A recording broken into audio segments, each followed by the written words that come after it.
Salut les gars, petit message avant que la vidéo commence. N'hésitez pas à aimer la vidéo si le contenu vous a plu, de vous abonner et d'activer la cloche de notification pour ne rien louper. Salut à tous. Aujourd'hui, on se retrouve avec Pascal Chimeri. Comment ça va? Ça va super. Je te laisse te présenter. Casper Chimeri, 24 ans, né à Genève, depuis 3 ans à Berne. Pro depuis l'âge de 16 ans, premier match pro à 16 ans. Et depuis, j'ai pas quitté les terrains. En poste? Milieu, ailier, un petit peu de tout. Ok. Le foot est une passion qui commence très tôt. Raconte-nous ton premier souvenir. J'ai pas trop de premiers souvenirs parce que quand on est jeune, on a tout le temps le ballon dans les mains. Mais ce que je peux dire, c'est que oui, j'allais tout le temps chez la famille, chez les voisins, à l'école, toujours avec un ballon de foot dans les mains. Et c'est le seul petit souvenir que j'ai depuis que quand j'étais petit, quoi. Ok. Donc tu nous as dit milieu offensif ou ailier. Donc tu as commencé le foot aussi à 16 ans. On a deux petites photos d'enfance à te donner. On va te laisser sur cette première belle image de toi. Ouais, c'était mon premier club. Là où j'ai commencé, où j'ai tapé mon premier ballon. Ah, c'est une belle photo, hein. C'est une belle photo. Ça fait quel club? À Mérin. À Mérin. Exact, ouais. À Genève. T'as fait toute ta formation là-bas. Jusqu'à 14 ans. Et à 14 ans, je suis parti après Servette. Puis la deuxième petite photo. Là, vous avez des pépites, hein. Ouais, c'était, je sais plus quel tournoi, mais Tournoi de foot, petite pause. ouais, Y'a qui à côté de toi, là? Ricardo Alves. Ouais, on était tout le temps ensemble. On était tout le temps ensemble, j'ai toujours le même corps. Toujours la même gueule.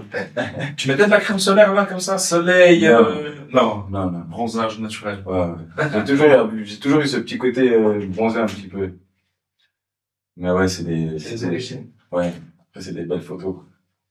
T'as commencé sur le terrain ou t'as commencé en tant que gardien?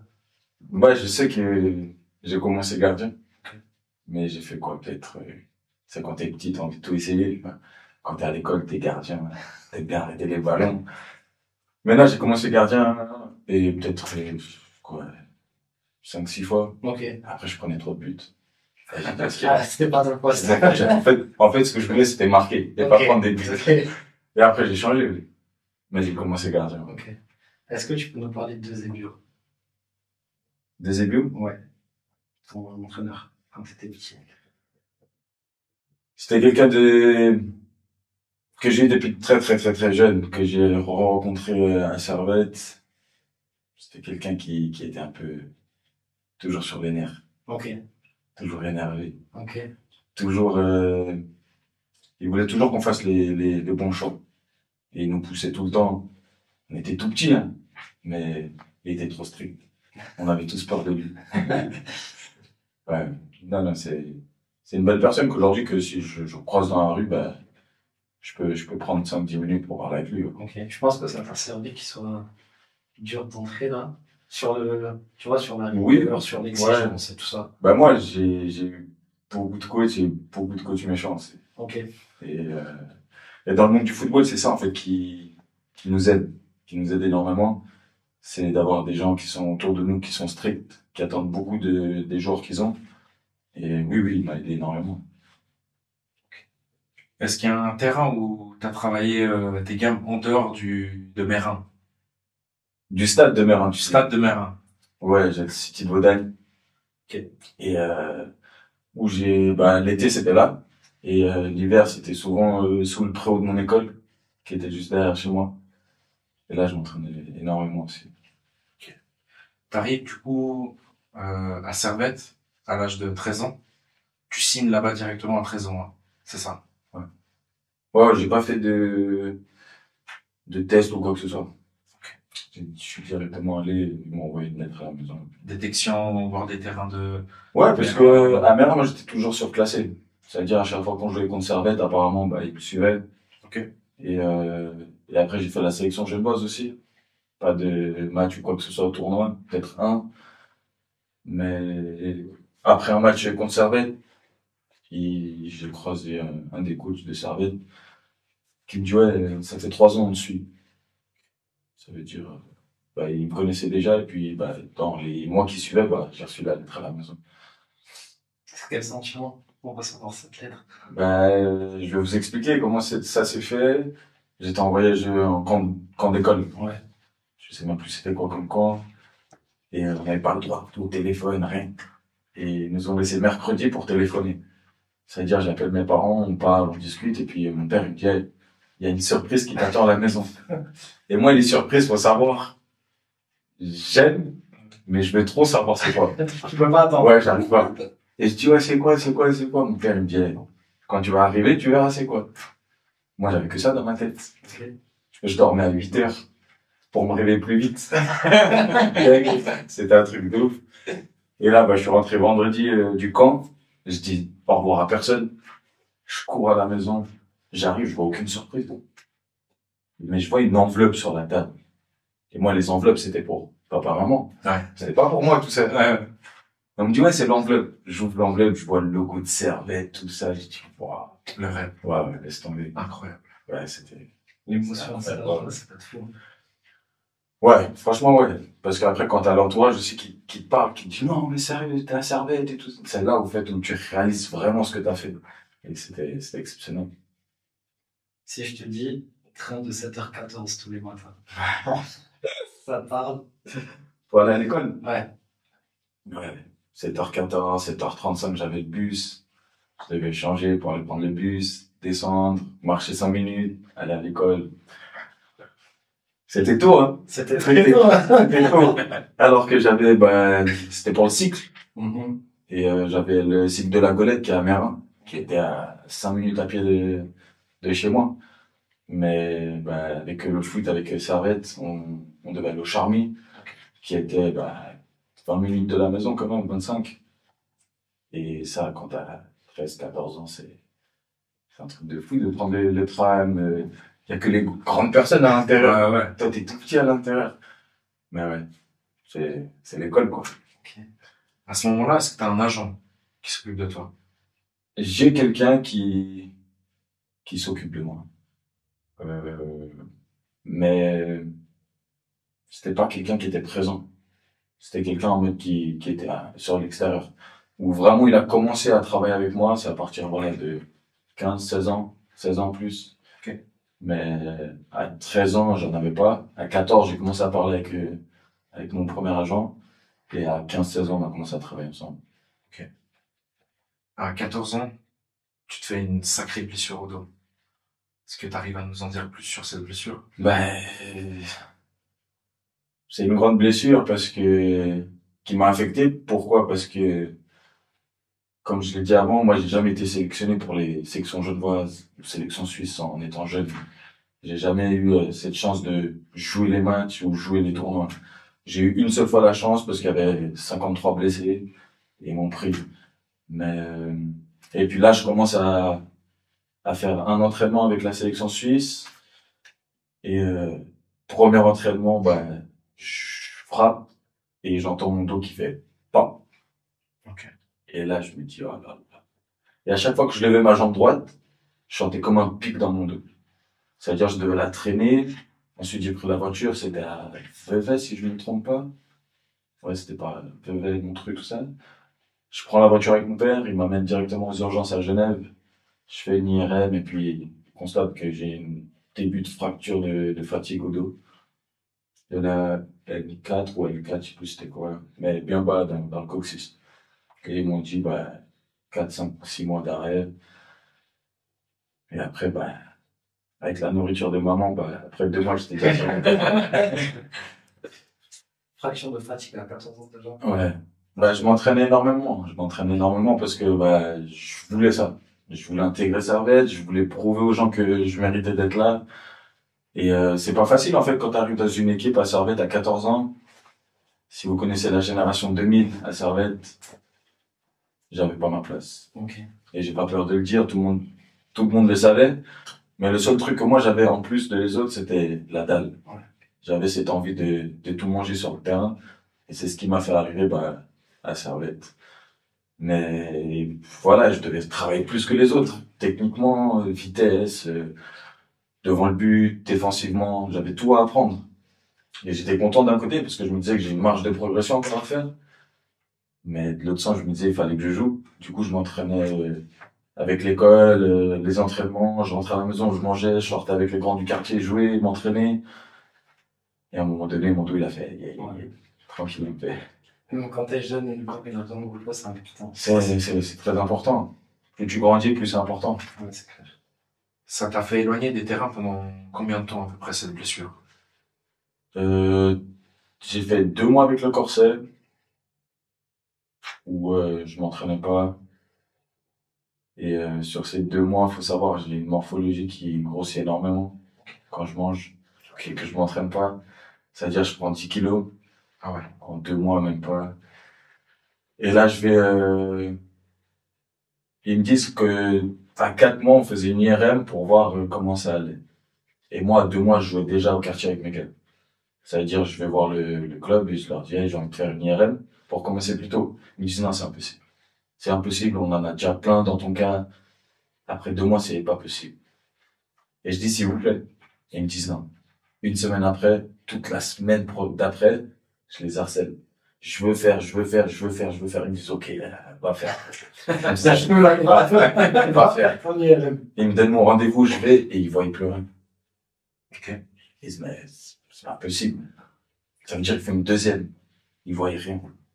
Ils me disent, bon, bah, y a rien. Du coup, bah, j'ai recommencé, mais c'était l'été. C'est-à-dire, j'ai fait une semaine d'entraînement. Ensuite, je suis parti au pays, parce que c'était les vacances. Et là-bas, j'ai pris un entraîneur. Il m'a fait, T'as fait cracher les waouh. T'as pas lâché. Je faisais chez moi, au stade en courant. Je faisais 30 minutes en courant. J'arrivais là-bas pendant 1h30. C'était cardio. De là-bas, je rentrais chez moi en courant. Mon père toujours à côté de ma voiture. Comment on va dans les films? Ouais, je sais pas si c'est comme dans les films, là, mais tu sais, t'es jeune. Et tu te dis, j'ai envie de profiter. Ouais. Toi, t'es pas au courant que t'as pris 10 kilos. Tu vois. C'est-à-dire, toi, tu te sens bien. T'arrives à reprendre à courir, jouer. C'est ce qui est essentiel à cet âge-là. Mais j'écoutais énormément mes parents. Ça veut dire, quand ils me disaient qu'il fallait que je fasse ça pour mon bien, je le faisais. C'est-à-dire, je le faisais, je mangeais des salades, alors qu'il y avait des kebabs, des pizzas, il y avait tout ça. Mais j'ai vraiment fait un effort pendant 2 semaines. Et je suis revenu 2 semaines après, pour la prépa. Et j'avais perdu 13 kilos. En 2 semaines. Même des efforts. Sacré boulot. Ouais, bah, je m'entraînais toute la journée. Toute la journée, je m'arrêtais pas, que ça soit avec mes cousins, que ça soit à l'entraînement pendant 2 heures. Je rentrais en courant, je m'entraînais, je mangeais correctement, je faisais tout correctement, je dormais tôt. Et franchement, ça, quand je suis revenu, bah, 2 semaines après, les gens ils m'ont dit, ah ouais. En fait, il a la dalle, lui. Est-ce que t'es mauvais perdant dans ma vie? Moi, je suis grave mauvais perdant. Je suis trop mauvais perdant. On a une vidéo. Non. Non.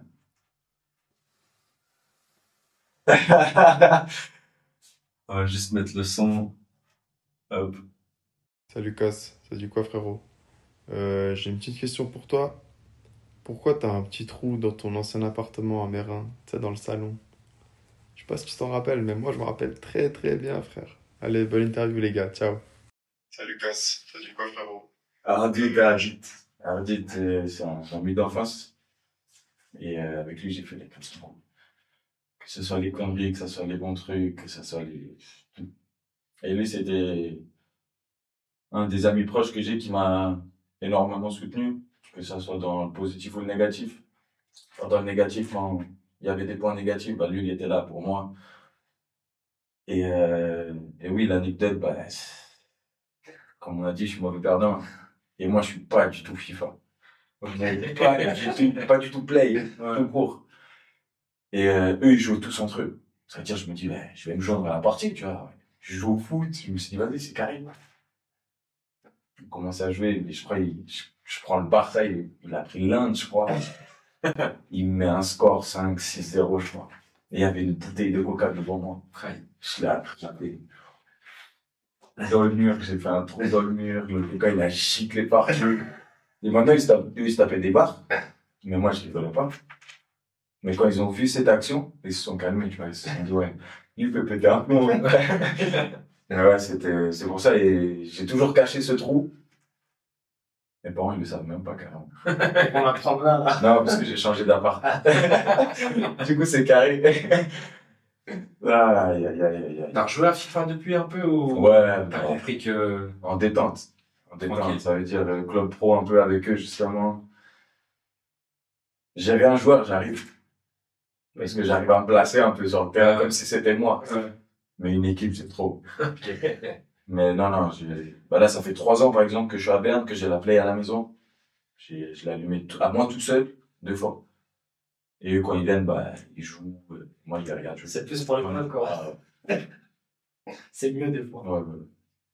Clairement mieux. 3 juin 2017. Ça te parle?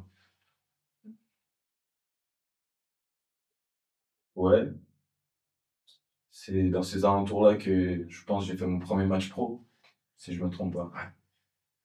Tu t'as appelé qui en premier quand t'as su que t'étais appelé avec les pros? Mes parents, mon père, je l'ai appelé, je lui ai dit, papa, je suis appelé. Il m'a dit, rentre vite à la maison, on va péter ça. Ouais, mes parents, ma famille, ma sœur, et après mes potes, les uns après les autres. Mais c'était mes parents les premiers à être au courant. La fierté, hein, Ouais. pour tes parents. Ouais, bien sûr, parce que il y a j'ai une anecdote où j'ai parlé avec mon père et tout ça, mais peut-être ça va venir plus tard. Je l'expliquerai peut-être plus tard. Saison 2017-2018, tu vois, dans l'effectif pro. Est-ce que pendant l'été, tu as une discussion avec le club, avec le coach, tu vois, pour t'informer que toi, 16 ans, presque 17, tu vas intégrer l'équipe professionnelle, on va compter sur toi. Comment t'annonces ça et comment toi tu te prépares à tout ça, tu vois? Moi, j'ai joué mon premier match pro le 3 juin, En fin de saison. fin de saison, dernier match de saison. Je fais une entrée de 20 minutes qui pour moi était OK. Et après ça, on m'envoie avec les 18, si je me trompe pas. Première année de 18 ou moins de 16, je sais plus c'était quoi. Et on m'annonce qu'il y a 3 joueurs qui vont monter avec le pro. Et ces 3 joueurs, c'est Lungoï, Antunes, c'est qui le troisième? Robin Busset. OK. Si je me trompe pas. Et pas moi. Pourtant, je joue le dernier match de championnat. Je comprends pas. Moi, à 16 ans, j'étais déjà fou. Ça veut dire que je m'entraîne, parce qu'ils annoncent ça avant l'entraînement.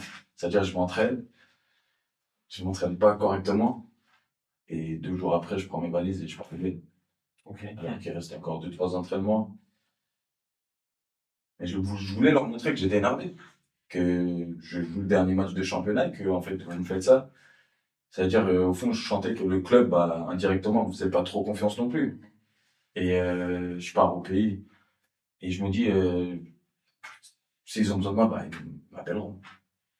Et c'est ce qui s'est passé. Je suis parti jeudi au pays. Il me reste encore jeudi, vendredi d'entraînement. Et dimanche, les pros ils recommençaient lundi. Dimanche, je reçois un coup de fil. Moi, je suis au pays. Enfin, c'est mes parents qui reçoivent le coup de fil. Et eux, ils sont en train d'arriver au pays en voiture. Ils sont à la douane de la Serbie. Et puis mon père, il m'appelle. Et il me dit, ouais, j'ai le club qui m'a appelé. Ils ont besoin de toi parce que Azanovic, il s'est fait opérer. Et ils ont besoin d'un milieu de terrain. Et puis je dis non. Je dis c'est bon. Et moi, ça faisait 4-5 ans que j'étais pas parti en vacances avec mes parents. Ça veut dire, là, je me dis, eh, vous avez voulu jouer avec moi? Moi, je vais pas accepter. Je vais passer mes vacances. Et si je finis mes vacances, vous avez encore besoin de moi, bah, je viendrai. Et je dis à mon père, je dis ça. Et tu vois, j'arrive, on en discute dès que j'arrive. Je dis, OK. Et puis, bah, ils arrivent dans la soirée. Puis je parle avec mon père et puis je dis, non, papa. Ils ont pas voulu de moi. Là, parce qu'il y a un blessé, ils ont besoin de moi. J'ai dit, non, je vais profiter des vacances avec vous, et ensuite, j'irai. Puis mon père, il fait, ouais, tu sais quoi, on garde lundi, et mardi, tu rentres. Comme ça, on a un jour ensemble. Et je dis, papa, je dis non. Et il me dit, Castri, c'est peut-être la seule opportunité de ta vie, en fait. Tu vas être pro, non? Je dis oui. Il me dit, bah, faut y aller. Je dis, bon, ok. Après, ils ont rappelé le club, mes parents, et puis ils ont dit que mardi, j'allais revenir à Genève. Et j'étais pas super heureux, pour dire la vérité, mais j'avais quand même, bah, j'étais fier, tu vois. Donc, j'étais quand même content d'un côté et énervé de l'autre.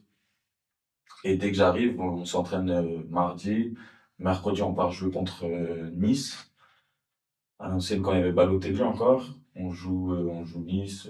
Et puis à partir de ce moment-là, bah, j'ai compris que ils allaient commencer à me faire confiance.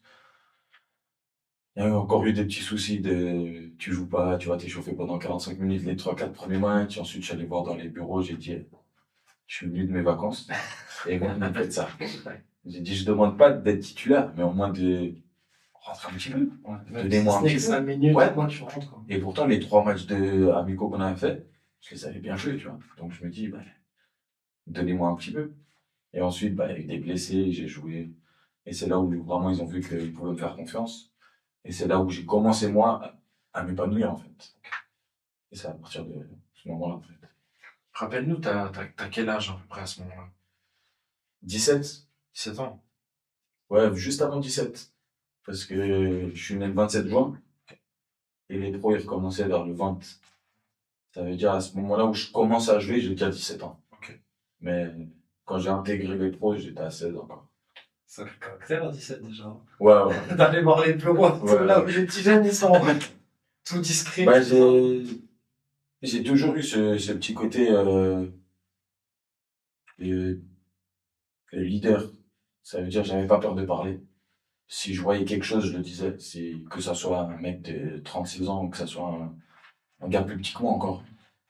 Je disais la même chose. Peut-être avec plus de respect à l'ancien, mais je le disais quoi qu'il en soit. Et puis bah là, je trouvais que c'était le bon moment d'aller parler, quoi. Tu fais une saison plutôt bien réussie pour un jeune de, disons, 18 ans, malgré 3 blessures qui t'ont un peu, disons, peut-être empêché de performer. Est-ce que tu arrives à nous parler de ces blessures et comment est-ce que tu as vécu ces blessures-là? Ben, j'ai jamais eu de grosses blessures. La première, c'était le dos. Et ensuite, c'est que des petites blessures de 1 semaine, 2 semaines. Et à ce moment-là, j'avais beaucoup de soucis avec mes tendons du genou. Ça veut dire, à chaque fois qu'on changeait de terrain, bah, moi, j'avais des soucis. Et je faisais tout pour ne pas avoir mal. Mais quand on s'entraînait 2 jours sur l'herbe, 3 jours sur le synthétique, moi, ça me tuait. Et je devais tout le temps faire des petites pauses d'1 semaine.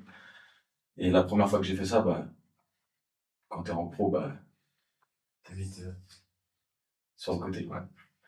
Et bah, c'est à cause de ça bah, que j'ai commencé à aller sur le banc. Ensuite, dès que je recommençais à jouer, bah, j'avais encore ces problèmes de tendons. Et c'est que des petites blessures comme ça, même musculairement. J'ai jamais eu vraiment trop de soucis. C'était plus vraiment mes genoux qui m'ont posé des petits problèmes. Du problème, ouais, après c'est normal entre synthétique, ça annule pas mal les genoux, C'est ça. puis de switcher entre synthétique et herbe, c'est clair que c'est pas facile. Sur cette saison-là, vous finissez 3e, moins derrière Xamax qui finit champion. Quand vous les jouez, vous faites 2 nuls de défaites. Est-ce que tu sens que cette année-là, ils étaient vraiment injouables, quoi? Parce que moi, quand je regarde l'équipe sur le papier, Ouais, c'est ça. je me dis, wow, il y a pas de nom qui me dit, ils sont trop forts ou... Le Jadet? Ouais. Sur le papier, quand je vois les noms, tu vois, je me dis pas... Il y avait l'équipe, il y avait Nuzzolo. Ouais. Nuzzolo et il y avait qui? C'était qui à côté de lui? Rap? Non? J'ai plus les noms. Mais quand je... Non, ça fait pas rêver. Ils étaient 2 devant. Ok. Il faisait mal. Oh, C'est eux qui ont fait l'équipe. C'était... Tu les jouais, tu te disais, ah, j'espère qu'ils sont blessés. Ou j'espère qu'ils sont suspendus. Mais c'est vrai que globalement, on avait la meilleure équipe, je pense, du championnat. Mais voilà, cette année-là, ça n'a pas marché. C'était un peu plus fort. Comme tu l'as dit, on n'a pas perdu de match. C'est 2 défaites. 2 défaites contre. ouais. Mais vous faites tenir là où les autres équipes Voilà. des scores à chaque fois. Donc ça veut dire qu'on avait quand même ce petit truc aussi qu'on arrive à les mettre en difficulté.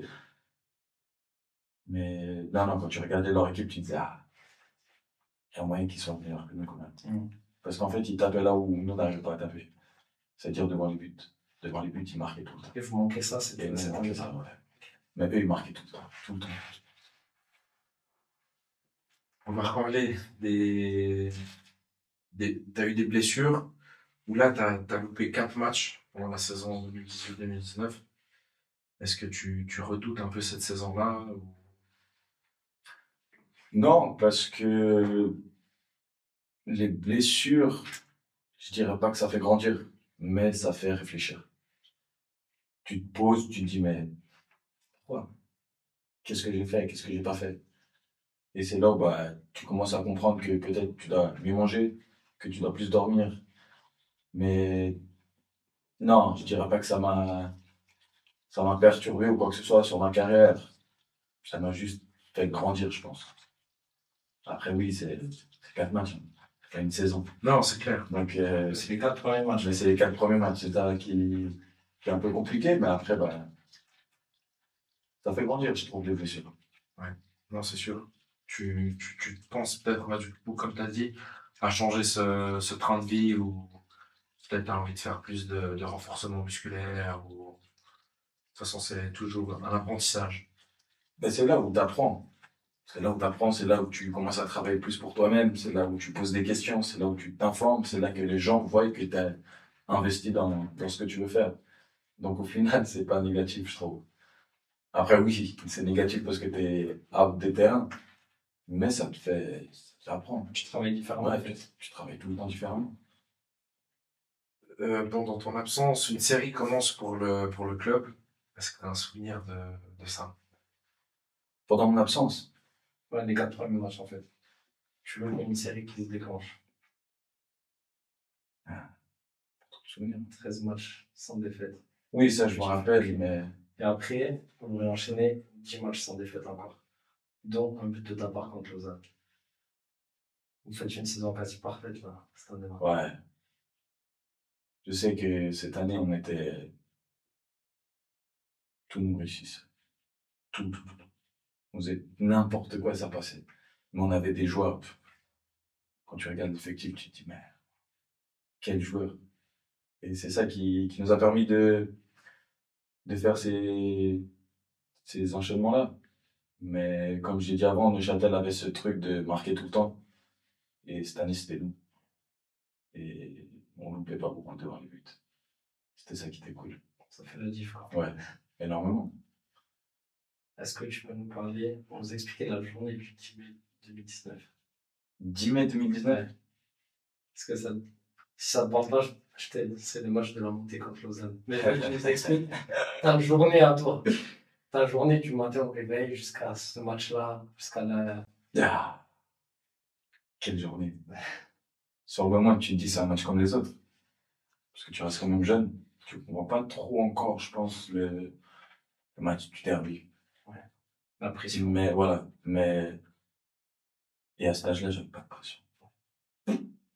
L'inconscience d'un jeune. Pas l'inconscience d'un jeune, mais j'aime pas avoir la pression. J'aime pas, je joue comme je sais jouer. Si ça marche, tant mieux. Si ça marche pas, le prochain match. Mais c'est vrai que ce match-là, déjà qu'on nous a annoncé que le stade était presque plein, t'as les étoiles dans les yeux, t'es à la maison, tu joues un derby, tu joues la montée, et là, il y a trop de trucs qui s'enchaînent. Et tu dis, là, ce match-là, faut tout casser. Mais c'est un jour normal. Je me suis levé le matin, je suis allé manger, déjeuner, je suis allé à l'hôtel, parce qu'on avait la journée à l'hôtel. Je me suis reposé, j'ai fait mes petits trucs. Ensuite, quand tu arrives au stade, c'est là où ça commence. C'est là où tu sens le terrain, tu sens l'atmosphère, tu sens tout, tu arrives à l'échauffement. moi, personnellement, c'était la première fois que je jouais devant autant de gens. C'est-à-dire, j'arrive à l'échauffement, je suis comme ça. Émerveillé. Si, wow. Je suis sur le banc après, parce que je commence pas ce match, mais je suis sur le banc. Et là, les anciens un peu de l'équipe, ils me disent, mais ouais, je suis castré, tranquille. Et moi, j'étais comme ça. Tu vois, c'est une dinguerie, c'est une purée. J'ai envie de rentrer. Et là, quand le coach il m'envoie à l'échauffement, là, je dis, ah, je commence à me chauffer comme si j'étais sur le terrain déjà. Et je rentre et puis je cours partout. J'ai envie de marquer ce but, j'ai envie de mettre à l'abri l'équipe, j'ai envie de mettre le 3-1. La balle, je suis à droite, j'arrive à décaler, ça part de l'autre côté, je me dis, moi j'ai regardé le match pendant que j'étais sur le banc. Et j'ai vu qu'au premier poteau, il y avait beaucoup d'espace. Et nous, ce jour-là, on n'arrivait pas trop à lever les ballons. Et ça veut dire, je me dis, la balle, si elle arrive sur Folonier, je vais couper au premier. Même si elle vient, ou si elle vient pas, c'est pas grave. Mais je vais couper là. Je vois, il reçoit le ballon, et moi, je fais la course depuis les 16 mètres, et je coupe devant tout le monde. Je coupe devant tout le monde, je passe tout droit, une visière, j'ai tout le ballon dans ma tête. Je vois le ballon arriver, et je mets un tacle. J'ai dit, le ballon, il devait arriver là. Si je tacle pas, je suis un fou, moi.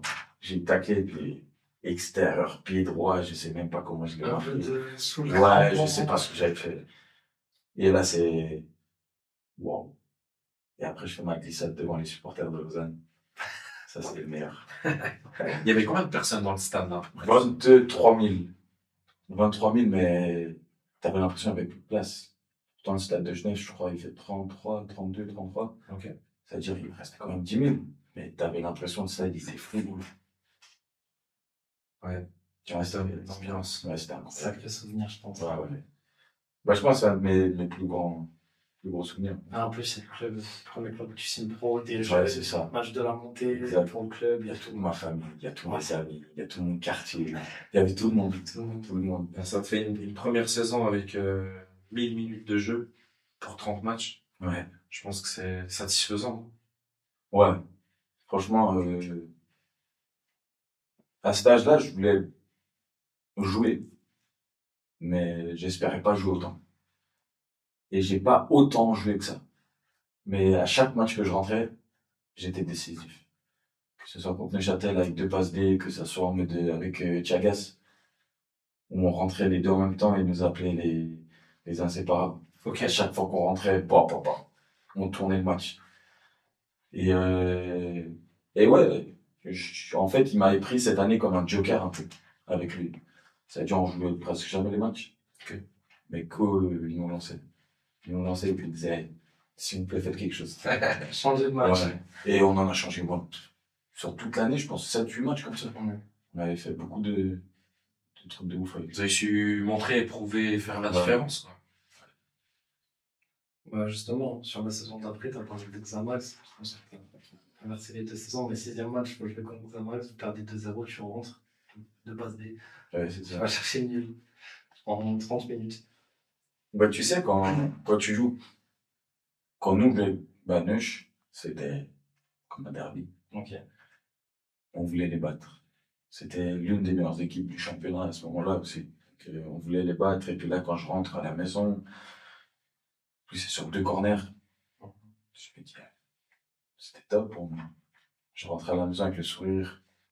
J'étais content. Mais tu te dis quoi, genre, avant de rentrer sur le terrain, tu vois, quand t'es au bord, là, avant de rentrer, il y a un truc, tu te dis, là, c'est moi qui vais changer la donne, là. Pas de condition. Tu rentres, tu te dis, Tu sais pourquoi? Parce que souvent, ceux qui se disent ça se mettent une pression énorme. Et moi, je l'ai dit avant, j'aime pas la pression. Ça veut dire, quand j'arrive sur la ligne, là, avant de rentrer sur le terrain, et qu'il y a un truc qui me chatouille le cerveau, c'est pas bon. ok. Ça veut dire, si je suis libre, c'est bon. Et quand je me suis senti libre, quand j'ai posé mon pied sur le terrain, j'ai dit, ça peut être bien. Mais non, avant le match, oui, j'essaie de regarder un peu les positions des joueurs quand je joue pas, surtout. Ou bien quand je joue, bah, je regarde sur mon iPad, où il y a de l'espace, où il n'y a pas C'est d'espace. visualisé, quoi. Mais une fois que je mets les pieds sur le terrain, j'oublie tout. Et je joue. Parce que je sais ce que je dois faire. C'est pour ça que j'aime pas me mettre de pression. Un petit peu plus tard sur la saison, t'as quand même une blessure qui te fait louper 3 matchs. Il y a pas mal de blessures. Ça fait beaucoup ça, déjà en fin de saison. En plus, les 3 matchs, ça te fait louper Berne, Ouais. Lucerne, genre les 3 plus gros matchs de. Ouais. Ouais, c'est comme ça. C'est horrible. Oui. Surtout la deuxième saison, quand tu te dis, tu vas encore plus avoir tant de jeu et tout, pour un jeune, ça doit être tellement genre de la frustration de être. Oui. Mais comme j'ai dit avant, au final, t'apprends tout le temps. T'apprends tout le temps et comme j'ai dit, le plus important, c'était pas d'avoir de grosses blessures. Si c'est des petites, tu dis, bah voilà, 1 semaine, 2 semaines, et puis je suis de retour. Là, tu reviens vite. Ouais. Et à ce moment-là, bah, t'as pas aussi dans la tête de te dire, ah, si je joue pas ces 3-4 matchs, je vais plus jouer. T'as pas ça. Parce que sinon, tu serres les dents un peu, tu vois. Ouais. Et tu joues au moins un des deux, tu vois. Là, Un tu des peux trois. perdre ta place de titulaire Trop et tout. rapidement. On connaît le foot. Trop rapidement. Ça, tout va vite. Et puis là, quand je joue pas les 3 matchs, je me dis ça, tu vois, un peu, tu vois. Mais au final, je préfère ma santé. En plus, les 3 matchs, ils sont gagnés. C'est ça. Apparemment, quand je joue sans moi, c'est mieux. Bah, je sais pas, mais sur ces 3 matchs, oui. Ça, en c'est tout 3 cas. matchs, en tout cas. Ah, mais... On a une petite vidéo pour toi. On a un petit jeune du Stade Payerne qui voulait te poser une question. Alors, je te montre ça. Eric, je m'appelle Afonso et j'ai une question à te poser. Comment tu fais pour évacuer ton stress avant les matchs? Eric, je m'appelle Afonso. Comment tu fais pour évacuer ton stress avant les matchs? Parce que je pense qu'il y a quand même un petit côté du stress, mais peut-être c'est un bon stress, justement. Ouais. Oui. Ou bien il n'y a pas de stress. Ou t'as juste Non, une non, routine en ce serait mentir de dire que t'as pas de stress. Mais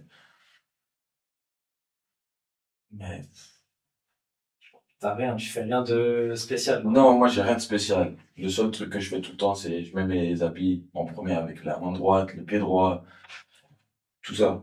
Et je sais que ça va me porter chance. Après, à un moment donné, je commençais beaucoup à parler avant les matchs avec mes parents, au téléphone, je m'enfermais dans un coin, je parlais avec eux pour évacuer ce stress. Ou bien quoi d'autre? La musique. La musique aussi, ça me fait déstresser, danser. Ça fait évacuer beaucoup de stress. Et après, il y en a, bah, ils savent pas danser, du coup, après, ils doivent trouver une autre solution. Voilà, mais c'est en tout cas, j'ai un bon stress. Mais, une fois que je marche pour arriver sur le terrain, là, il faut que le stress, il soit parti. Et après, comme j'ai dit avant, je regarde énormément les vidéos avant les matchs. Je fais ma propre analyse. Ça veut dire que j'ai ce petit stress de, je dois être bon, je dois prouver. J'ai pas de stress de, qu'est-ce que je dois faire? Ou, je dois marquer. Non, je dois être bon. Pour commencer. J'aide Et ensuite, l'équipe. voilà, si je suis bon, j'aide l'équipe. Et ensuite, je peux penser à marquer. Mais une fois que je suis sur le terrain, bah, j'ai tout ça qui se remet en place petit à petit, comme un puzzle. Ensuite, il n'y a plus de stress. C'est le ballon. Ouais. Mais c'est intéressant ce que tu dis. Les vidéos que tu regardes. Tu te les fais toi, genre tu vas chercher les matchs tout seul des adversaires, ou tu demandes au club de t'envoyer. Bah, souvent, le club, ils mettent sur le net, tu vois. Ok. Ils mettent des analyses qu'on a fait la semaine. Et une fois que je regarde quelque chose, je le retiens. J'ai pas besoin de le regarder 15 fois. Et quand on regarde les vidéos déjà pendant la semaine, j'arrive à me situer déjà sur le terrain, avec les lignes, large, la profondeur, demander le balle-pied, changer moi-même de côté. J'arrive à voir tout ça avec les vidéos de la semaine. Et après, si je vois que il y a quelque chose qui me manque, bah, je vais aller regarder les matchs. Je vais prendre les matchs en replay et puis je vais regarder quoi comment. Contre Bâle, le 23 février 2020, tu marques ton premier but en Super League sur un pénal et tu réveilles un peu l'équipe. Donc vous allez chercher le nul avec la tête de Guélandois à la 87e. Ouais. Ça clôture une saison quand même avec 11 matchs, 2 défaites, 1 nul, 8 victoires qui vous donnent de l'air après un début compliqué sur la première partie de saison.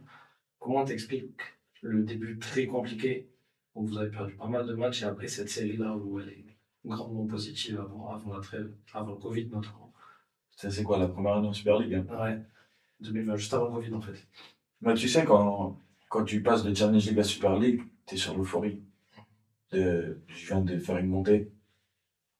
Et c'était super important pour le cerveau. De revenir là où il devait être. Ouais. Et quand t'arrives ici, t'es encore trop content de ce que t'as fait pendant un an, pendant une saison.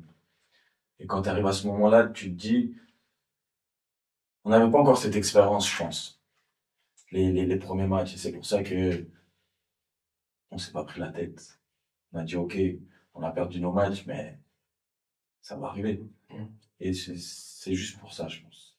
Là, vous étiez serein, en fait, il n'y avait même pas de panique. Ouais, non. Et après, au final, si t'es dernier, et puis quoi, tu viens de remonter. Si tu descends, bah, ce sera normal. Oui, entre guillemets. Tu vois? Oui. Donc, on n'avait pas cette pression, malgré que oui, on voulait rester là. C'était notre objectif. Mais redescendre, ça ne nous faisait pas peur. Et je pense que c'est pour ça qu'on a recommencé directement à remonter au classement, tout ça. Ouais, vu que vous n'avez pas paniqué, le club n'a pas paniqué, il n'y a pas eu de climat de tension. Non, ouais, et du coup, ça a facilité aussi le. Personne ne nous mettait de pression. Ok. C'est pas quelqu'un qui est venu de, hey, réveillez-vous. Ouais, le président qui descend dans les vestiaires et tout. Non, on avait un super bon staff, une équipe top. La direction, elle était top. Et c'est ça qui a fait qu'on a pu remonter petit à petit. Ouais, ça a facilité. Ouais. Il y a le Covid qui vient faire stopper la saison. Tu fais à peu près 23 matchs à ce moment-là. C'est quoi ton bilan personnel sur ces matchs-là? Jusqu'avant le Covid, hein. Ouais. Les buts, je pense. J'avais pas assez de buts. J'avais pas mal de passes D, je crois, si je me trompe pas. Mais j'avais pas assez de buts. Et on sait qu'aujourd'hui, il faut marquer des buts pour taper à l'œil de quelqu'un. Et quand le Covid il arrive, tu te dis, ah, il arrive au mauvais moment. Je suis en train de jouer. Tu te dis, nah. Et après, je pense que j'aurais pu jouer encore plus de matchs, mais voilà, on gagnait. Et j'avais pas mon mot à dire. Malgré que peut-être j'étais moins à l'entraînement, mais quand l'équipe elle gagne, tu peux pas la faire bouger. Et d'un côté, voilà, tu te dis que le Covid il tombe mal, mais de l'autre, après le Covid, j'ai dit tant mieux qu'il est tombé, tu vois. Pourquoi tu dis ça? Parce qu'en fait, j'ai travaillé des gammes chez moi dans mon corps que j'avais jamais travaillé. Ça veut dire j'ai beaucoup fait de foot jusqu'au Covid. Quand le Covid est arrivé, j'ai commencé la natation. J'ai commencé la muscu dans des parties du corps que je faisais pas. Parce que nous, on avait l'habitude de faire biceps, le dos et les jambes. Ben là, je travaillais le fessier, je travaillais Tous les muscles, tout. en fait. Je retravaillais ma mobilité, je faisais de la boxe, je faisais MMA. On essayait de faire plein de choses, tu vois. Pendant le Covid, toute la journée, on était dehors avec tous mes amis, tout. On essayait de faire au maximum, tu vois, pour pas penser à ce qui est en train de nous arriver. Ouais, Et surtout pour moi qui aime le foot, tu te dis, il n'y a pas d'entraînement, il n'y a pas de match. Il n'y a plus rien. Même à regarder, je ne vais plus me regarder. Tu peux rien faire. FIFA, mais vu que t'es pas FIFA. Là, ça servait à rien. Et puis là, bah, j'ai vraiment fait plein de sports différents et qui m'ont fait travailler énormément. Et quand je suis arrivé après le Covid, c'est quoi, il restait 4-5 matchs, je crois. J'arrive à faire, si je me trompe pas, 4 passes D, je crois, un but, si je me trompe 4 pas. passes D, ouais. Tu vois, ça veut dire que même physiquement, j'étais devenu mieux. J'avais plus gonflé, mais j'étais plus tracé. J'avais pris 2-3 kilos, je pense, mais de muscles. Ouais.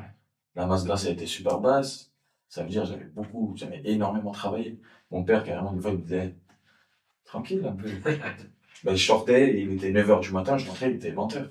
Okay. C'était ma routine du Covid. Mais ça, c'est toi tout seul qui décide de faire ça à ce moment-là. C'est pas le club qui te dit, ou le coach qui te dit, t'as besoin de te renforcer, t'as besoin. Non. Toi tout seul, tu te Tout dis, seul. tu ressens le besoin. Non. Même pas le besoin. Il fallait faire quelque chose. Fallait faire quelque chose. Et j'ai des Hardy, par exemple, lui, il aime trop les sports de combat. C'est-à-dire, quand t'es avec lui, il va t'attraper, et tu commences. Et tu l'attrapes, tu le mets par terre, il te met par terre. Non, c'est moi qui a gagné, non, c'est toi qui a gagné. Mauvais pardon. Donc moi, je perds pas. D'abord fait. On refait. Et après, c'est l'autre. Et après, tu vas avec l'autre. Après, tu vas nager. Et après, tu vois, c'était tout le temps, on fait quelque chose. On se levait à 5-6 heures du matin pour voir le lever du soleil à Colonie, à Genève. Et de Mérin à Colonie en vélo, tu faisais 30 minutes. Et nous, on pédalait. On arrivait là-bas, on regardait le lever du soleil. On était, waouh, c'est un lever de soleil. C'est Ouais, mais à ce moment-là, c'était un truc de fou de faire ça. Mais j'ai fait trop de trucs. Et c'est ça qui m'a permis d'avoir mon petit saut plus tard, tu vois. Pendant les vacances, tu rentres au Kosovo l'été ou pas? Ouais, la plupart du temps, j'essaye quand même. J'essaie de prendre une semaine. Mais voilà, j'y vais parce que j'ai la famille. Sinon, c'est pas trop un endroit qui... Je Ah, c'est préfère les partir, vacances. voilà, je préfère partir ouais, autre part que là-bas. Mais vu que j'ai la famille, j'y vais vraiment pour eux. Et quand je suis là-bas, je sors pas, je fais pas que Profite de des ta affaires. famille. Ouais, je profite que de la famille. Matin, midi, soir, famille. Et ensuite, bah, je reviens et là, je pars pour moi. Bord de la plage. Exactement.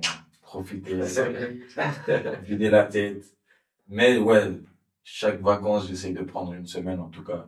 En tout cas, 4-5 jours pour la famille. Pour la famille. Exact. Bah là, en parlant du coup de vacances, après les vacances, du coup, le premier match de la saison, t'es blessé. C'est pas beau, hein. Est-ce que c'est... Est-ce que tu te blesses peut-être pendant la prépa? Ça, c'est la deuxième saison. Hein. Ça, c'est la deuxième saison, ouais. En fait, ça doit être l'histoire de mes tendons encore. Et à Servette, il y a que ça qui m'a posé problème. À chaque fois que j'ai eu des blessures, c'était mes tendons. À chaque fois. J'ai eu le gauche. Ensuite, j'ai eu le droite. Ensuite, j'ai eu les deux en même temps.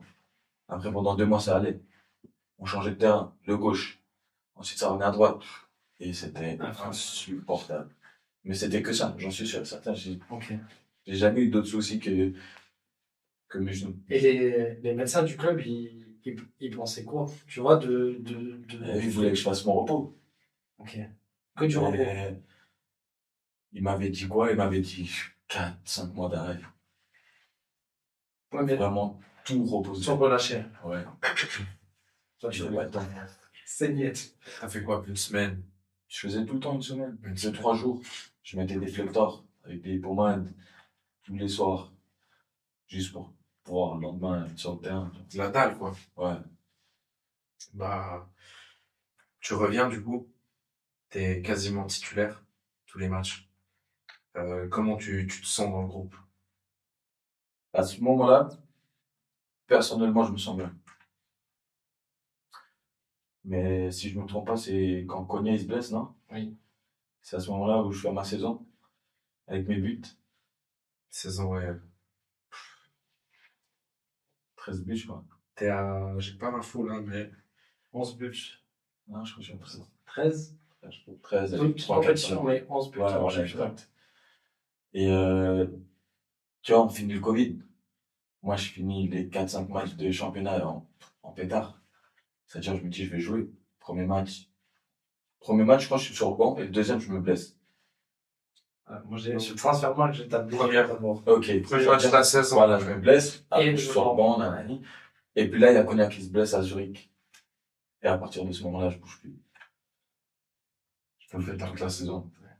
Je bouge plus. Et puis, bah, juste après le Covid, je discute avec mon père. Et puis, il me dit, t'as fait une bonne saison. Je dis, ouais. Il me dit oui ou non? Je dis oui. Il me dit, il y a combien de clubs sur toi?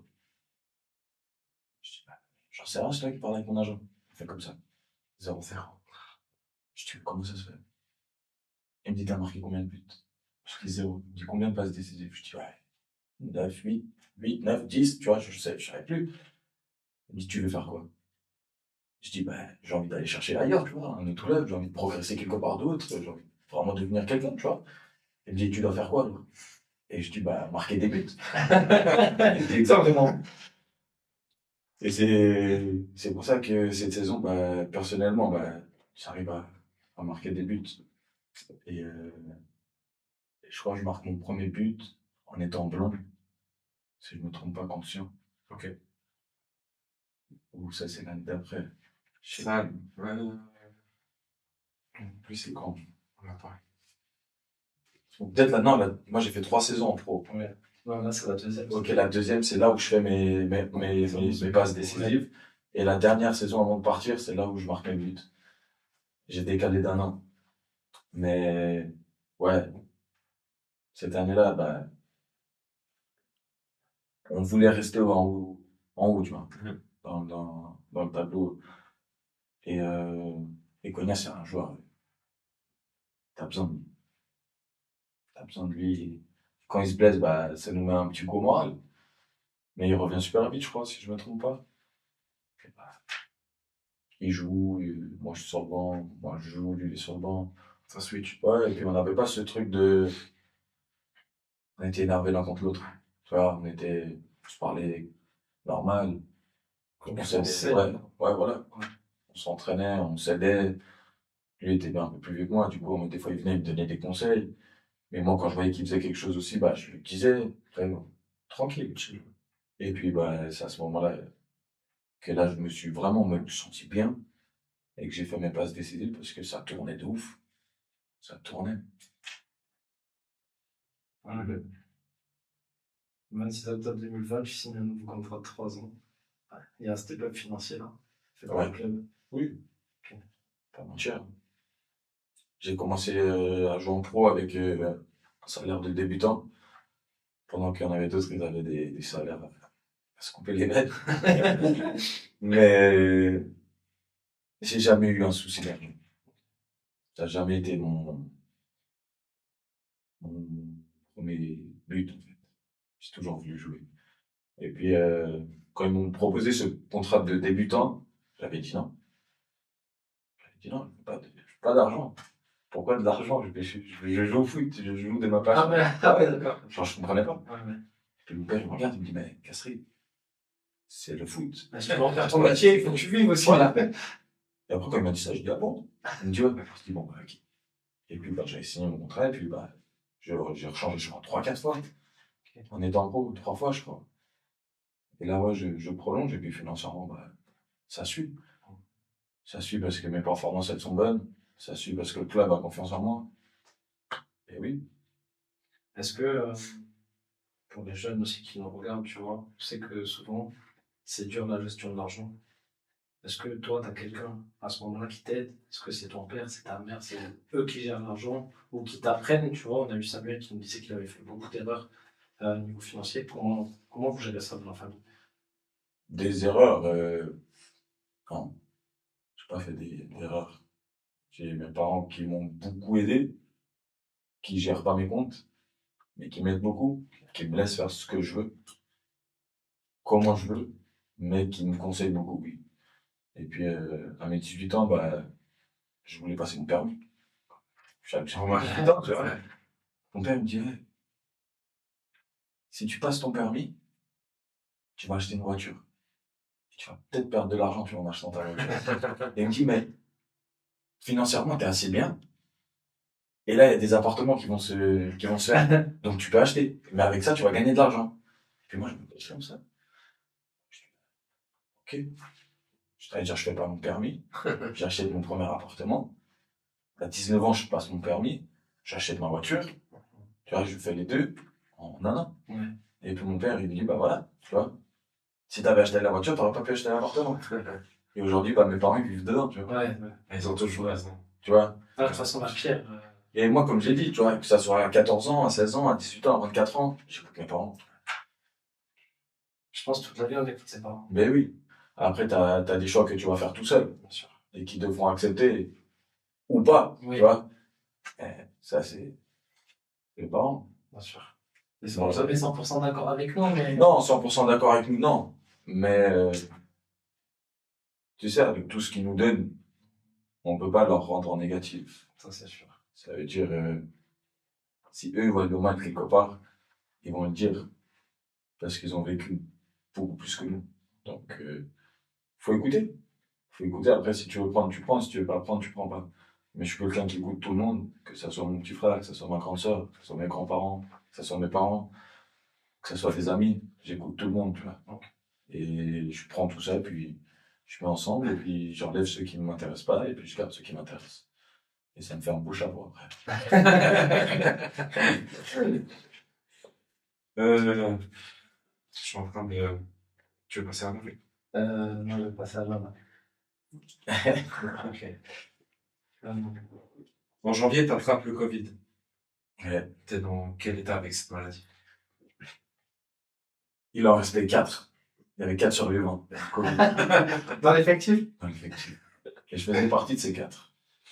Maintenant, on faisait tous les matins des tests. Celui qui était positif, maison. Celui qui n'était pas, il s'entraînait. Puis il arrive, on joue Marseille, match amical. Puis on fait le test. J'attrape ce jour-là. Comme par hasard.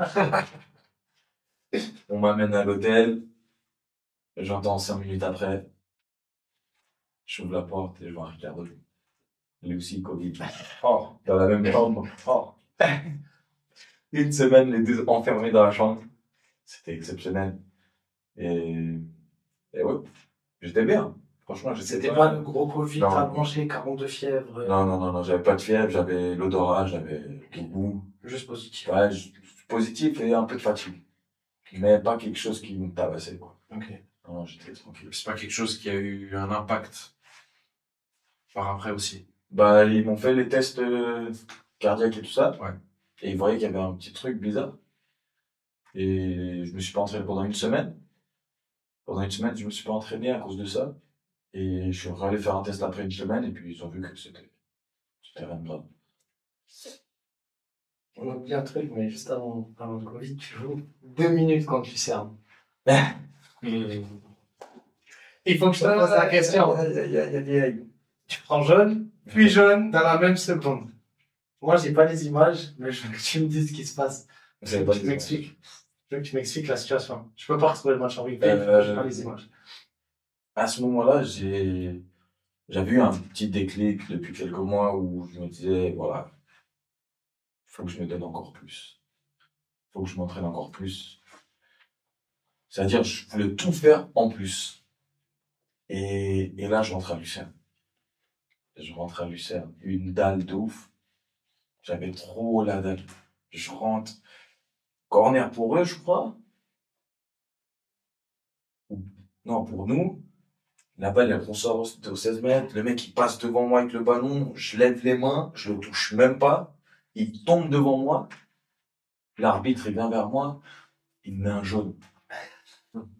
Et je regarde. Je dis, même chez l'arbitre, je l'ai pas touché. Je dis, tiens, normal.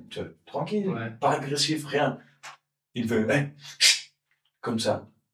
La police. Et puis moi, je fais ça, genre, ah, ok. Et je fais ça. Mais lui, l'applaudissement, il a pris pour lui. Ouais. Ça veut dire, il me dit, mais Deuxième jaune, rouge. j'enroule. Deux vestiaires. Et lui, cet arbitre de 2 semaines ou une semaine après, il se fait exclure du... Ouais, Ah ouais? pendant je sais pas combien d'années. Ok. 2 mois ou... Suspension. Ouais, suspension. Ok. Rigolo. Ok, ouais. Ok, ouais. ça me dit rien. Lui, il s'est fait... il avait pris une suspension de quelques matchs quand même. Ou quelques mois même. Je me trompe pas. Et il a dit, ah mais il a été touché lui en fait. Ouais. C'est pas comme si je l'applaudissais en pleine face comme ça, tu vois. Genre je l'applaudis en me retournant. Ouais. Genre allez, tu sais, je me motivais moi-même. Ouais. Il m'a fait pour lui. Quand il m'a mis le rouge, je suis rentré dans le vestiaire. J'ai écrit à mon père. Mon père, il me défonce. Et il me dit, mais tu fais quoi? Pourquoi tu fais ça? Je dis, papa, je sais pas, c'était l'adrénaline et tout ça. Il me dit, bon, dès que l'équipe elle rentre, tu te lèves, tu t'excuses. Je dis, ok. L'équipe elle rentre dans le vestiaire, je m'excuse. Et dès le lendemain, il fallait montrer. Et je travaillais encore plus. Je venais avant, je partais après, je m'entraînais. Et ouais, bah, ils ont vu que... Même eux, ils avaient vu que c'était pas en mode voulu. Ouais, même le coach, je pense. Ouais, non. Et en plus, le coach était assez sympa, donc... C'était toujours Thomas Savery? Non, c'était Guéguer. C'était Guéguer, je crois, si je me trompe pas. Ouais, à ce moment-là, c'était Guéguer. Ouais. Hein. Moi, j'ai eu Caudreau, Ouais. quand je suis arrivé. Et ensuite, j'ai eu Guéguer. Ok. Et quand lui, il est parti, bah, moi, j'étais déjà plus là. Ok. Le 2 mai 2021, tu rentres en jeu à la 68e. 76e, tu fais une passe D. 88e, tu sors sur blessure. C'est quoi, association, non? C'est quand tu Contusion. ouais, contusion. Ouais, je me blesse à l'épaule. C'est quoi? C'est une grosse blessure? On te préserve parce que le match d'après, c'est la coupe, je crois. Non, je rentre, je fais une passe D et je vais sur un duel, il me pousse, je tombe droit sur mon épaule, elle sort. Ah. Je la remets en place, enfin, on me la remet en place. Je courais, mais ça marchait pas. Ouais. Voilà. Et je suis sorti, et puis Et genre, voilà, non, on était bloqué pendant 2 semaines, je crois. Ok. Même 2 semaines, quand même. Et non, j'étais sorti parce que je pouvais plus. Tu pourrais plus. Ah, ouais. Je pouvais pas, ni aucun duel. Je pensais que si je faisais un duel, là, il fallait m'amputer les bras. Ah, ouais, ils ont préservé. Ouais. Ouais, je pense. Le 5 mai 2021, vous perdez en demi-finale de coupe contre Saint-Gall. Est-ce que la coupe, c'était un objectif pour le club? Oui. Ouais. Pourquoi? Parce que on était, on était droit. Ça veut dire on savait que on n'allait pas gagner le championnat. Et la Coupe Suisse, c'est quoi? 4 matchs? 5 matchs? Ouais, 4-5 matchs. 5 matchs. Selon quel tour tu rentres.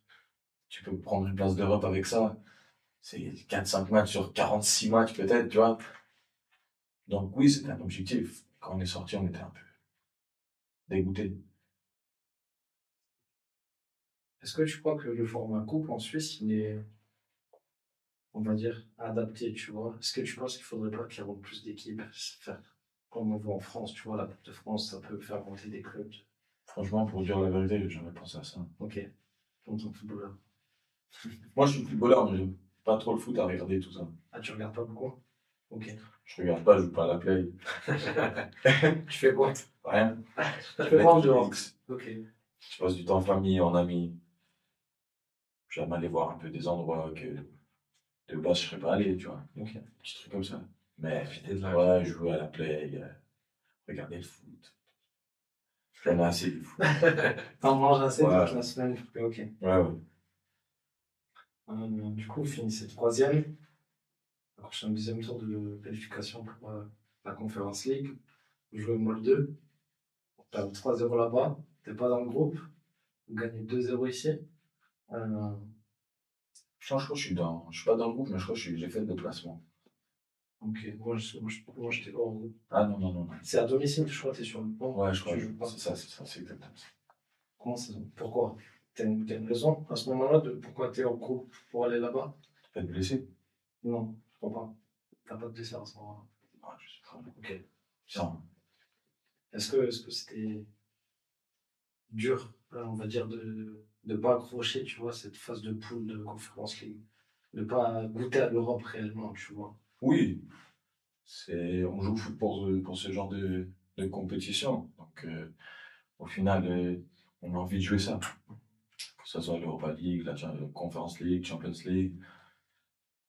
Et que oui, que j'ai pas pu la jouer, bah, c'est comme ça. Ah, ça, je pense que ça descend en mer, tu vois. Oui. Même si c'est que de rentrer, tu vois, 5, 10, 15 Mais tu vois, tu te dis que si tu rentres pas là, tu rentreras plus tard. Mhm. Et plus tard, je fais la Champions League. C'est vrai. Donc, est-ce que ça. S'il fallait faire un choix, voilà, c'est l'idée. Donc, oui, bien sûr, ça fait des petites séquelles. Mais il faut les fermer et tu te dis qu'il y aura mieux après. Ouais, c'est tout. Le destin, quoi. Exact.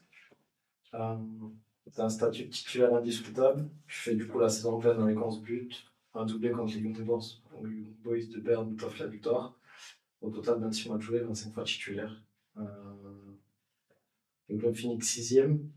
Est-ce que c'est ça qui te donne envie de partir plus loin? De te dire, Non. moi j'ai fait ma saison, mais je vois qu'avec le club, on n'arrivera pas à aller plus haut. Tu sais, à un moment donné, j'ai commencé à regarder moi et moi ce que je veux faire en fait. Et je voyais que quand je m'entraînais, bah, que c'était un peu la même chose, que c'était répétitif, que j'arrivais pas à évoluer plus que ce que j'avais déjà fait. Je dis pas que j'étais au-dessus de tout le monde, mais pour moi-même, je trouvais que j'avais besoin de quelque chose d'autre pour faire ce Se grandir encore. Exact. Ouais. Et bah, c'était l'histoire que j'ai racontée avant, quand mon père me dit si tu veux partir, faut marquer. Et c'est là où j'ai commencé à travailler beaucoup plus devant les buts, que ce soit des centres, que ce soit des ballons en retrait, que ce soit des frappes, coups francs. Là, j'ai tout commencé à aller dans les détails. Ouais, pour perfectionner. Exact. Et c'est là où je mets, je crois, 2-3 coups francs dans l'année, où je marque mes buts, des frappes, des petites passes, tu vois. Et franchement, c'est ce qui m'a aidé. Et non, j'étais pas énervé contre le club, j'étais pas, Oui. Je me disais pas, je pars parce qu'ils sont 6e, ou je pars. Non. Fallait que je remplisse encore mon bagage. Que ça soit en mode des choses pour moi, ou que ce soit des titres. Ouais, que tu vois autre chose aussi. Voilà, Un nouveau exactement. coach, un nouveau système. Exactement. Et puis, je pars par la grande porte. Ok. La grande porte. La grande porte. Ok. Parce que là, il y a quand même les 5 premiers matchs de la saison, donc avant le transfert, hein, où t'es hors groupe, je veux pas. C'est pour ça que je te dis par la grande porte, parce que quand on voit ça, on se dit peut-être qu'il va y avoir un problème, Castries quand même. Non. Je suis parti par la grande porte. Comme je l'ai dit, cette année-là, j'avais cassé pas mal de records. Que ça soit le plus de matchs marqués à la suite, que ça soit le plus jeune, plein de choses. Et le plus gros transfert du club. Et là, j'ai attrapé le club et puis on a parlé un peu et j'ai dit comme quoi, voilà, que je voulais partir. Ils étaient d'accord. Et je leur ai dit, je vais pas jouer. Ah, c'est ok. Ouais, j'ai pas envie de me blesser, j'ai pas envie de... Puis ils me disent, bon, si c'est ton choix, on le respecte. Parce qu'en fait, il y a toujours eu ce truc de respect entre eux et moi. Ça veut dire quand j'ai dit quelque chose, je l'ai fait. Et grâce à ça, j'ai créé ce respect mutuel entre eux et moi, où ils pouvaient me faire confiance, où je pouvais faire, entre guillemets, un peu ce que je voulais, parce qu'ils savaient que j'étais quelqu'un de confiance. Et quand j'ai dit que j'allais sortir par la grande porte et que j'allais être leur plus gros transfert, j'allais le faire. Ouais. Et ça veut dire, j'ai eu des offres qui n'étaient pas le plus gros transfert du club, que j'ai refusé. Alors que ça aurait pu être bien pour toi. Je sais pas. Tu peux nous dire des clubs ou pas? Non. Je tente, tu Non, je dis rien, parce que voilà, aujourd'hui, je peux pas savoir si c'était mieux ou pas, mais aujourd'hui, je suis bien. Donc, j'ai pas envie de penser à ça. Ok. Mais non, et puis, voilà, quand eBay sont arrivés, j'ai mis, et puis, j'ai dit c'est bon. Puis, ils ont accepté directement. Ok. Donc, tu signes à eBay, et puis, donc plus. Là, tu vas pas me dire que les 3 premiers matchs, j'étais blessé. Hein. Non. C'est vrai que je rebondis souvent sur les blessures. Non, donc plus ton foot, tu dis que l'objectif c'est de mettre la daronne à l'abri, la mère à l'abri. Est-ce que c'est le cas avec ce contrat qui a été signé à eBay? La daronne, peut-être. Pas le daron. La quarantième. Non, quand je dis que je vais mettre maman à l'abri, c'est pourquoi c'est pas que financièrement. Pas que financièrement, je sais que beaucoup de gens pensent que mettre sa maman à l'abri, c'est financièrement. Mais moi, c'est plus le fait qu'elle se dise, il vit son rêve. Il change de club, c'est ce qu'il voulait, il le fait. Vivre tout seul, c'est un objectif aussi. Voir comment je fais les choses à ma manière. Grandir. Et oui, après, bien sûr, qu'il y a ce petit côté financier, que j'ai pu faire arrêter le travail à ma mère grâce à ça. Mais c'est pas ce contrat qui va me faire mettre tout le monde à l'abri, tu vois. C'est clair. Quand je dis ça, c'est pas ce contrat qui va me faire ça. Mais oui, quand je dis, voilà, elle est contente pour moi. Elle veut le meilleur pour moi et quand je pars à eBay, elle est super contente. Quand je signe mon contrat, je vois ses larmes dans les yeux, donc je comprends direct que elle est contente et que là, je commence à la mettre à l'abri. C'est comment on dit? Émotionnellement. Voilà. Que en mode, je mets à l'abri ma mère, moi. Ok. Tu joues tes premières minutes avec eBay en tour qualificatif de Conference League contre Anderlecht. Il y a beaucoup de mauvaises choses, hein. Je sais pas si c'est une mauvaise chose. Ouais, mais le péno au total, Non. avec les 2 matchs. Tu peux nous expliquer un petit peu J'arrive dans la semaine d'Anderlecht à la maison. Et puis, le coach, il m'attrape dans le bureau et puis il me dit, Castries, moi, je vais te mettre dans le groupe. Il me dit, tu vas pas jouer. Mais j'aimerais que tu voies comment on fait. On prépare. Voilà, pour que tu te mettes dans le bain. Puis je dis, y a pas de souci, coach, tout ça. Du coup, je fais des petits déplacements avec l'équipe, à l'hôtel, partout. Et j'aime trop. Le stade rempli. J'aime trop. J'adore. Je sais plus combien finit ce match. Vous faites 1-1, je crois, à la maison. Et Ouais. vous aviez fait 2-2 là-bas, je crois. Ouais, un Un truc truc comme ça. Et on joue après le week-end. Et la semaine d'après, on part à Anderlecht. Tu me parles du panier complet. Ouais, mais ça, c'est le deuxième. C'est le deuxième match. C'est là-bas? C'est là-bas. Ah, ok. Parce que moi, je pensais que Non, non, je sais pas le louper, c'est le plus important. Et puis, bah, il me fait rentrer et je me sens bien. On sait que si on va au penalty, bah, que je vais tirer. Ok. Ça veut dire on va au penalty, le premier nom qui sort de la bouche du coach, c'est Casserie. Ok. Parce qu'il me connaissait, il savait que c'était un de mes points forts, les coups de pied arrêtés, que ce soit penalty, coup franc, corner. Il me dit, tu vas tirer. Je dis, bah, ok. Le premier tir, il oublie le deuxième. N'importe quoi. Moi, je tire mon penalty. Je veux casser le but. Je voulais juste tirer fort. Je tire, ça tape le poteau, ça longe la ligne, ça sort de l'autre côté. Je tire. Wow. Maintenant, on rentre dans le vestiaire, puis ça me dit, ouais, il y a une rumeur qui dit que le poteau, il est cassé, tout ça. Mais j'étais énervé. Mais de l'autre ça, je me dis, ah, les enfoirés. Ils arrivent à me vanner, tu vois. Mais ça m'a fait grandir, ça aussi. Ouais. Mine de rien. Parce qu'après, j'ai continué à travailler mes penalties. Et ça fait grandir. Ça fait grandir. Après, t'as tout à prouver après ça. Ouais. Ça, t'arrives, tu casses le, Tu casses le poteau. tu casses le poteau, tu casses le moule de l'équipe parce qu'ils font quand même un bon chemin. C'est pas que toi, mais Non, Ça non, fait partie du jeu, hein. c'est, voilà, exactement. Ça fait partie du jeu. Il faut le prendre le plus positif possible après, derrière, que du positif sur cette saison. sur cette saison. Ça veut dire que vous quittez plus, à part une fois, vous quittez plus la première place du championnat, vous faites doubler. Moi, on m'a demandé, donc tes amis proches, de te poser la question, quel sentiment t'as ressenti à la fin de la saison quand vous faites le doublé? On m'a dit, il faut que tu lui poses cette question, il a quelque chose à dire par rapport à ça. Mais j'en sais pas plus. Non, je sais que quand j'ai appelé mes potes, à la fin des deux victoires, je les appelle et je parle normal.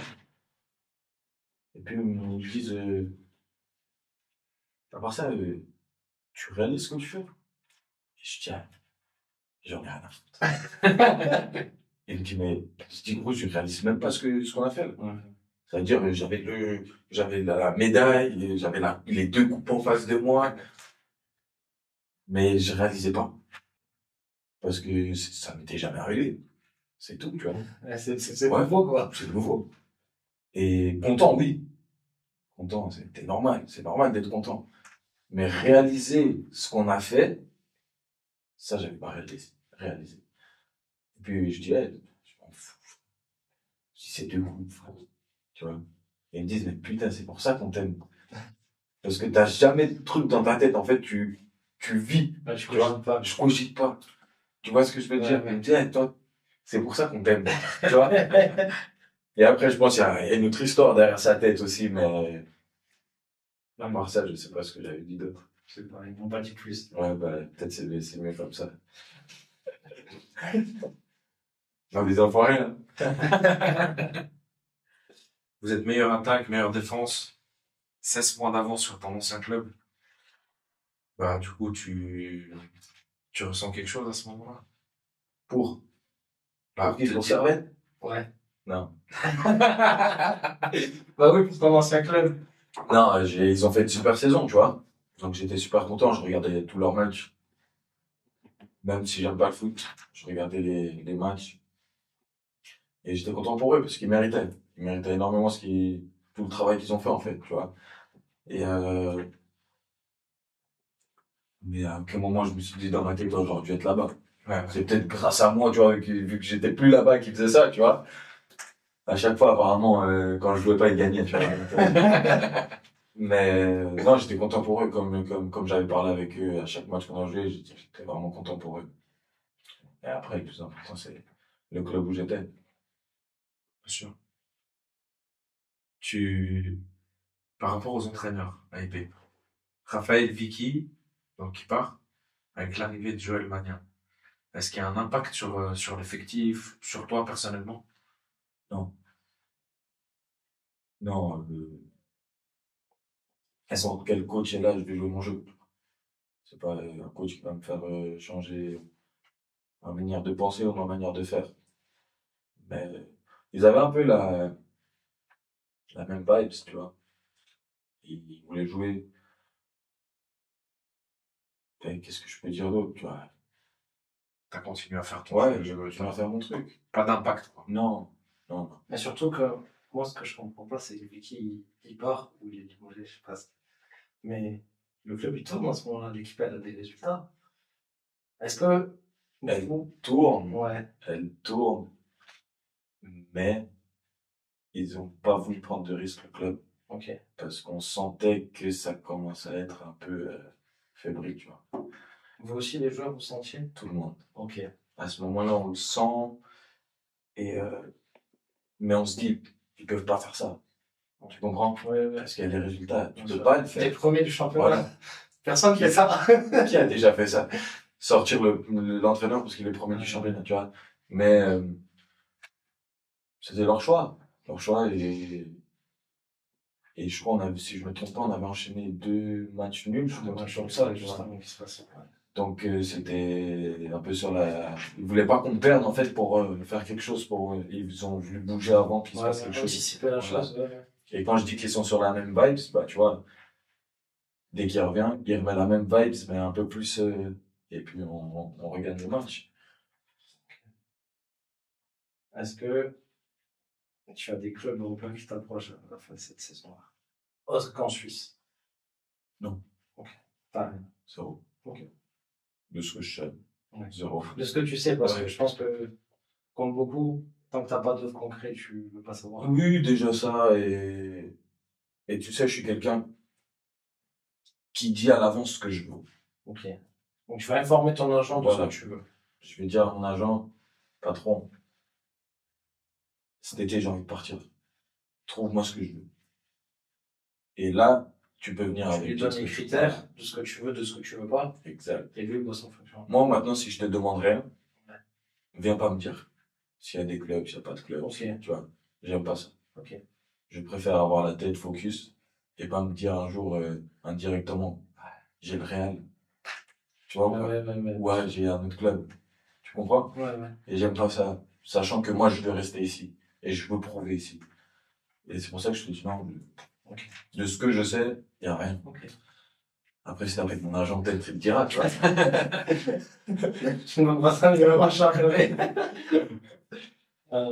Tu joues 6 matchs avant de connaître la vraie grosse blessure. Ouais.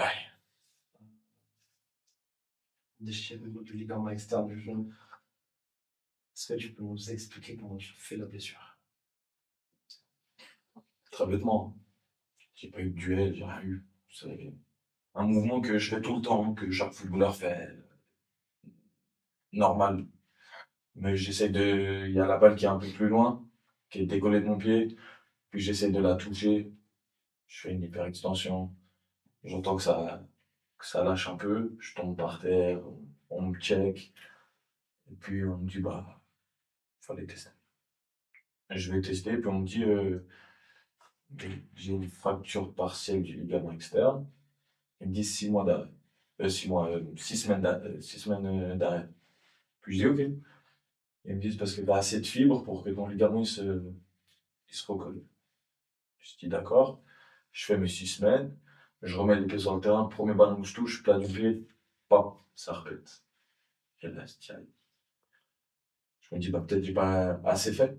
Du coup, je refais une IRM. Ils me disent, t'as refait une micro-déchirure sur la cicatrice. Je dis, ok. Ils me disent combien? Enfin, je dis combien? 6 semaines. Je dis, ok. Je refais 6 semaines. Et là, je fais renforcement, mais comme j'avais jamais fait de ma vie. Je restais des 4 heures en salle. Voire 6. Et que en salle. Je bougeais pas de la salle. Je reviens, je fais une semaine. Et pendant une semaine, j'ai touché 3 fois la balle du pied droit. J'osais pas. Je jouais que du pied gauche. Je frappais pied gauche. Je centrais pied gauche. Passe pied gauche. Extérieur, pied gauche. T'étais devenu gaucher, quoi. Les gens, ils disaient ça. Mais j'osais pas. La 3e fois que je touche la balle pied droit, ça repète. Et là, je vais voir le médecin, il me fait une IRM, et puis il me dit, ouais, là, il n'y a plus rien. C'est-à-dire, j'ai déchiré complètement le ligament externe, j'ai déchiré le tendon, j'ai déchiré le muscle du genou, le muscle qui est derrière le genou. Du coup, bah, j'ai dû faire une opération, et puis ils me disent, ouais, on fait laquelle? Parce qu'il y en a plusieurs. Soit on te colle, enfin, on te cicatrise ton ligament, ou bien on peut te rajouter un tendon qui va renforcer tout ça. Et je dis, c'est lequel le mieux? Et il dit, bah, j'ai peur qu'en mode si on ferme juste le ligament, ils peuvent repéter. Ouais. Puis je dis, non, dans ce cas-là, il faut un nouveau tendon. Puis il me dit oui. Je dis, bah, ok. Ils me disent, est-ce qu'on peut le prendre chez toi? Et je dis, est-ce qu'il y a 1% de chance que j'ai mal à cet endroit-là? Et ils me disent, non, pas 1%, 0,01. Je dis, alors non. Je dis, allez le prendre chez quelqu'un d'autre. Et puis ils me disent, ok, tout ça, on va le prendre chez quelqu'un d'autre. Et je dis, ouais, bah, allez le prendre chez Maradona, tu vois. Et moi, encore dans mon malheur, je rigole, tu vois. Ouais. À quel point je réalise jamais de ce qui m'arrive. Et puis, tout le monde commence à rigoler. Les médecins, les physios, les directeurs, mes parents, tout le monde. Et puis moi aussi, je rigole, tu vois. Bref, il me trouve un ligament, enfin un tendon. Et le 11 novembre, je crois, je rentre en opération. C'était un lundi. Je rentre en opération, je sors de l'opération après 3 heures. Tout s'est bien passé. 5 jours après, j'essaye de marcher, ça marche pas. J'arrive pas. Chaque pas que je faisais, j'avais le genou qui tapait. Du coup, une semaine après, bah, ça va, je sors, j'apprends à marcher avec les béquilles, je sors de l'hôpital, je vais voir les physiostats chaque matin, et puis mon genou, il dégonfle pas. Il reste gonflé, il est tout chaud. Et puis là, pendant une semaine, je vais tous les jours à l'hôpital, et on met une aiguille comme ça grosse dans mon genou. Pour voir s'il y avait une infection, ou bien du pus, ou j'en sais rien, tu vois.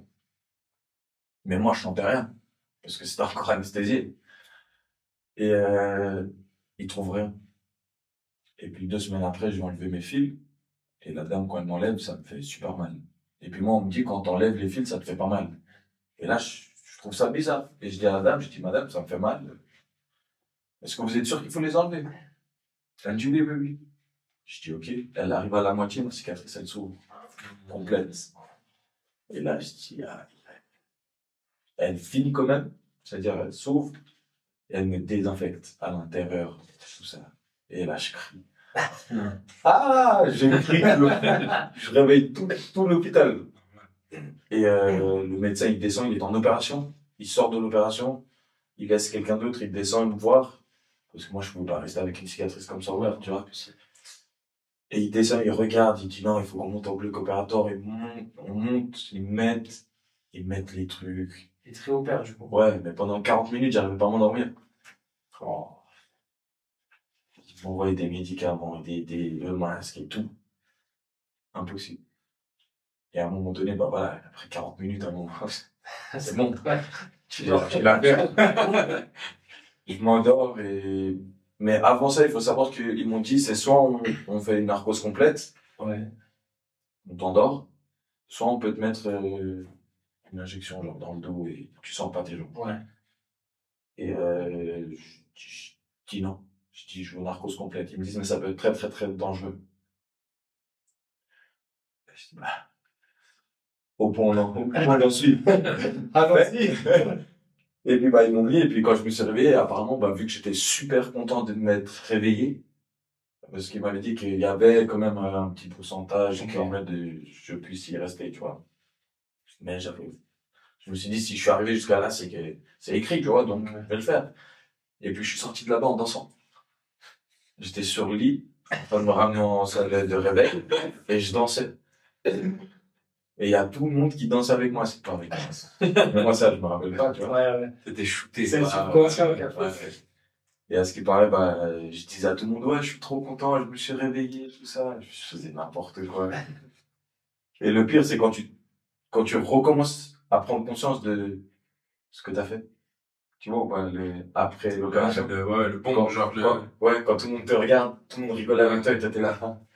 J'ai fait quoi? Pourquoi tout le monde rigole avec moi, tu vois?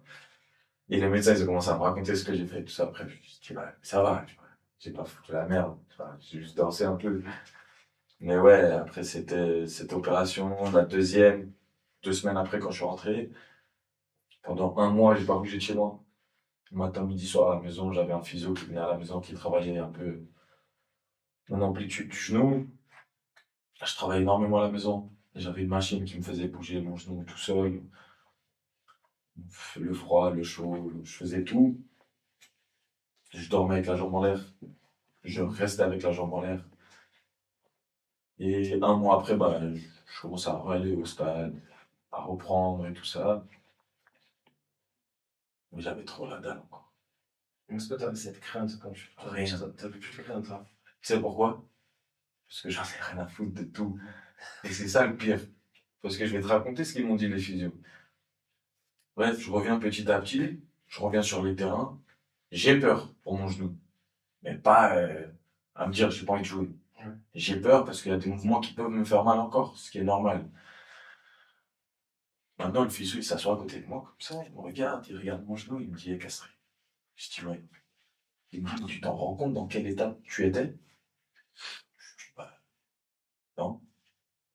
Et il me dit, personne au club, hein, pas les physios ou les médecins, au club aurait misé une pièce pour que tu remettes un jour le pied sur le terrain. Ah, pour eux, c'était fini. Ouais. Il m'a dit, pour nous, c'était cuit. Genre, t'aurais pu, mais pas revenir à ton niveau. Tu vois? Pas de Et là, pro. exact. Et là, quand ils m'ont dit ça, dans ma tête, ça fait 360. J'ai dit, wow, je crois que j'ai fait une dinguerie. Mais après, bah voilà. Barcelone a fait une carrière triste, quoi. Ouais, sans le. Sans t'en rendre compte. Ouais, voilà, exactement. Après, ça n'a pas été de ta Et faute. peut-être, et même peut-être que c'est grâce à ça qu'en fait, je suis pas passé. Ouais. Parce qu'imagine-toi si je le savais. Oui. Qui Ouais. dit qu'en fait, je serais pas resté chez Ouais, moi ouais, et pas travailler chez moi? Mon amplitude. Ouais. Tu aurais dit, ah, ça y est, c'est fini. C'est fini. Pourquoi je vais le faire? Tu vois? Ouais. Et mon inconscience, il a dit, hey, travaille. S'en fout de ce qui se passe. Et en fait, moi, c'est grave mes parents qui me parlent tout le temps, qui me disaient, Castries, c'est arrivé. Tu peux rien y faire. Travaille maintenant. Tu vois? Et c'est pour ça peut-être aussi que mon inconscience était en mode détente. Mais heureusement. C'est fou. Heureusement. Ouais. Du coup, première fois où je fais la FDC, enfin, où je peux jouer la FDC, t'es sur le banc. Je pense que. C'est quoi, cette nuit-là? Non, c'était la saison d'en Ah, contre Leipzig. Ouais, voilà. Et je me blesse. le lendemain, je me blesse. Ouais. Du coup, c'est une période de gosse que tu connaîtras jamais, Ouais. cette saison-là. Ouais. Tu vas me redire la même chose, donc je vais pas te reposer la question. Tu vas me dire, c'est pour mieux jouer après, le premier à goûter. Mais je sais que on sait que tu pars en week-end à Milan. On lui montre la vidéo. Je t'en prie, l'idée.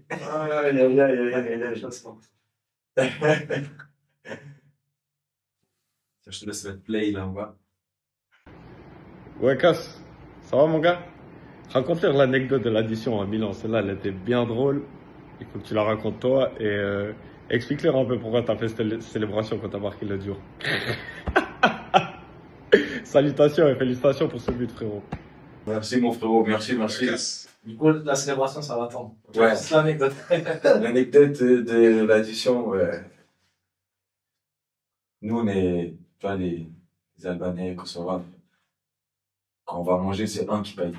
Pas les deux. Il n'y a pas de moitié-moitié. Et puis, on mange. Et on mange de la belle viande, tu vois. Ça glisse dans la bouche. Ça va fort dans la gorge. C'est trop bien. Mais vraiment exceptionnel, la viande. Le wagyu. Ouais. Mais maintenant, nous, quand on regarde, moi, je connais pas cette viande-là. Mais Meriton, il connaît. Ça veut dire, lui, il regarde et tout ça, et tu vois, il est bien, tout ça, c'est bien, et tout ça. Et puis moi, je lâche carrément. Je dis, ah, vas-y, on prend ça. Et il me dit, vas-y, tout ça. On prend 100 grammes, 200 grammes, je sais plus ce qu'on avait pris. Et et maintenant, on mange. Mais non, on dévore le truc. Genre, on le mange pas en mode tranquille, on le dévore. Et maintenant, l'addition, là. Moi, je dis, non, frérot, c'est pour moi et tout ça. Je prends l'addition, tout ça. Je dis, arrête et tout ça, touche pas. Non, c'est moi, non, c'est moi, non, c'est moi, non, c'est moi, et tout ça. Non, toi, tu payes après. Non, bah, ok. C'est pas, je chauffe l'addition. Je prends le prix, je dis, quoi? Je dis, mais attends, moi, dans ma tête, on a pris 2 viandes, 2 desserts, 2 boissons. Comment ça peut te faire ce prix-là? Ça m'avait fait 1700 balles, un truc. Et là, je l'enferme, je le décale, et puis tu sais, je vais voir de la tête. Et là, le tête, il me regarde, il me dit, qu'est-ce qu'il y a, frérot? Je dis, non, rien. Il me dit, qu'est-ce qu'il y a? Je lui donne. Tu regardes, il m'ouvre, il voit le prix. Du coup, et là, on commence à se taper une part. Mais en fait, c'était, je crois, lui, il avait vu en mode au gramme.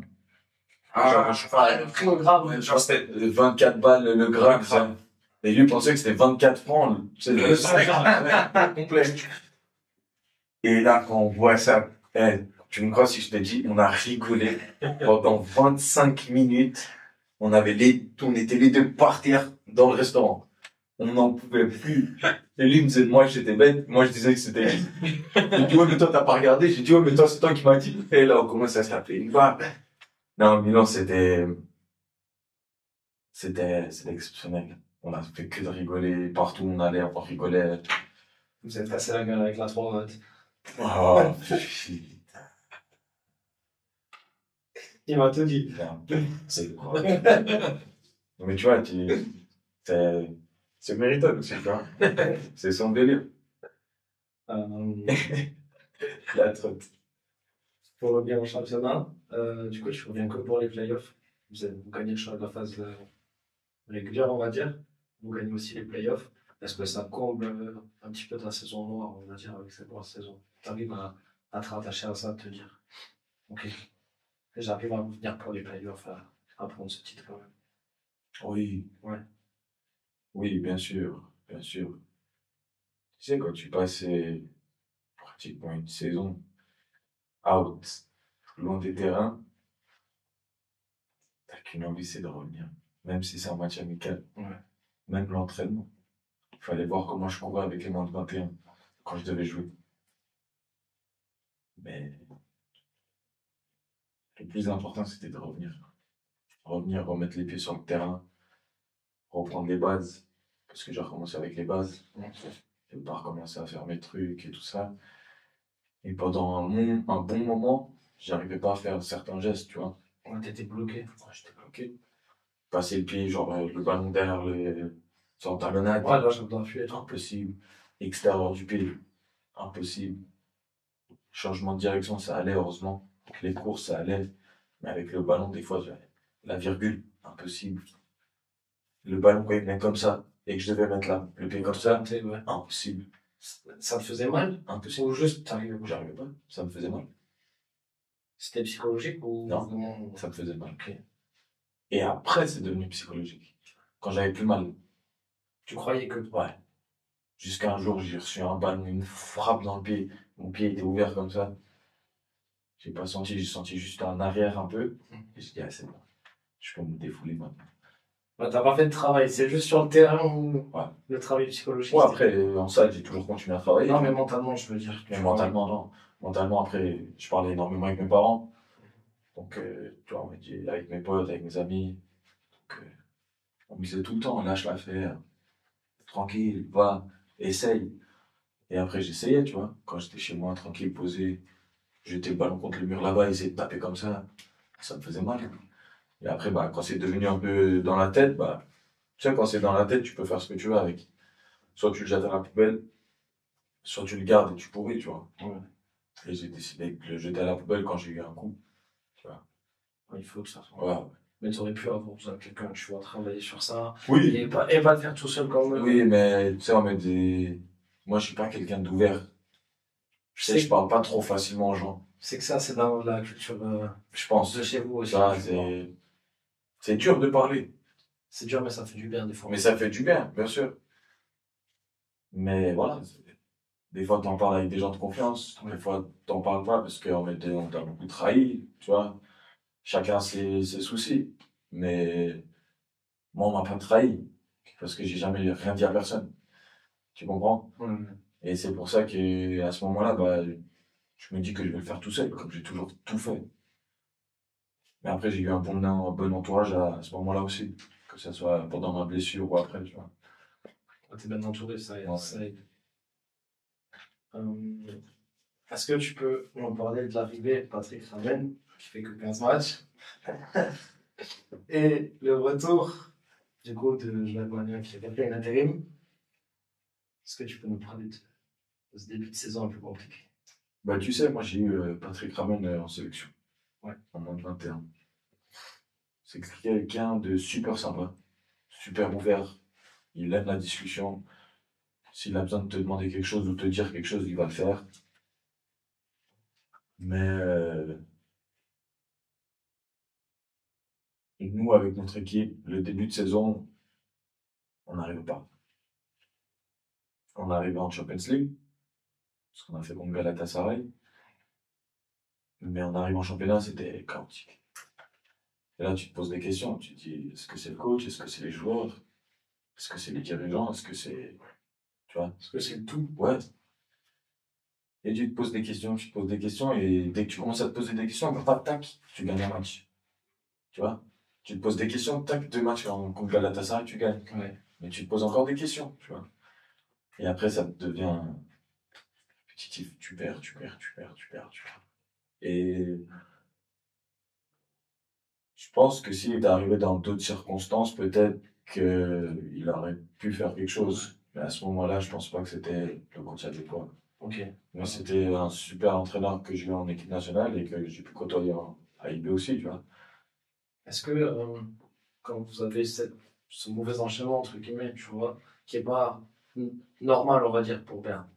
C'est pas normal. C'est pas normal. C'est pas la normal. nature du club et tout ça. Guillaume Oaro, il l'avait dit. Il faut faire quoi? Il faut prendre le tableau et le retourner. Ouais. Parce qu'on était tout dernier. Ouais. Tu vois? Ouais. Il l'avait dit. Ça faisait, je sais pas, 8, 9 ans qu'on n'a pas fait ça. C'est énorme. C'est énorme. Donc, c'est dur de se poser des questions à ce moment-là. Parce que si ça t'est arrivé il y a 3 ans, tu te dis, bah, on va en faire ce qu'on a fait il y a 3 ans. Tu sais quoi faire. Et là, quand ça fait 8, 9, des années, t'as plus l'habitude, tu vois. Donc, tu dois tout te remettre en question, remettre tout le monde en question, les petits détails, tu vois. Normalement, celui-là, il doit être là. Mais ici, ça pose pas de problème si tu gagnes. Oui. Mais si tu perds, tu dois être là, tu vois. Ouais. Tu comprends? C'est que des petits détails après, tu vois. Mais c'était compliqué. Vous parlez, vous avez fait quelque chose entre vous, les joueurs, dans le Tout le vestiaire. Tout le monde en Des parle. réunions et tout. Tout le temps. Tout le temps, mais à un moment donné, tu te regardes et tu te dis, ça sert plus à rien de parler. Ouais. En fait, il faut jouer. Tu comprends? À force de parler, dans tous les cas, si vous n'allez pas chercher, Ça sert à rien. Ça sert à rien. Pour moi, tu vois, moi, ça me sert à rien de débattre avec quelqu'un s'il comprend pas. Ou s'il fait pas. Donc, au final, si, peut-être c'était non, on voulait pas comprendre, tu vois. Vous n'aviez pas lâché le coach, quoi. Non, on l'a pas lâché parce que c'était notre coach, tu vois. Et en tant Des fois, qu'équipe, on peut savoir que. ouais, tu mais vois. on était une famille. Malgré tout, on était une famille. Comme ça a toujours été à Young Boys. Et c'est pour ça qu'on aime bien ce club, tu vois. C'est un grand club, mais C'est un grand familial. club, très familial. Ouais. Bah, il y a après Giorgio Contini qui arrive en tant que nouvel entraîneur. Et puis, avant la trêve, vous êtes 9e au classement. T'es pas titulaire. Comment est-ce que tu prends cette décision? Enfin, qu'est-ce que tu ressens, sachant que t'es pas titulaire durant ces matchs de championnat, quoi? Si je peux dire quelque chose, c'est pourquoi il n'y a pas eu 2 fois la même équipe qui a joué. Ça tournait tout le temps. Ok. Ça tournait tout le temps et à ce moment-là, tu te dis, si je me casse la tête, je vais foirer. Donc, moi, je suis quelqu'un qui me casse énormément la tête. Pour dire la vérité, je réfléchis énormément, je me pose énormément de questions. Je veux toujours voir pour plus tard.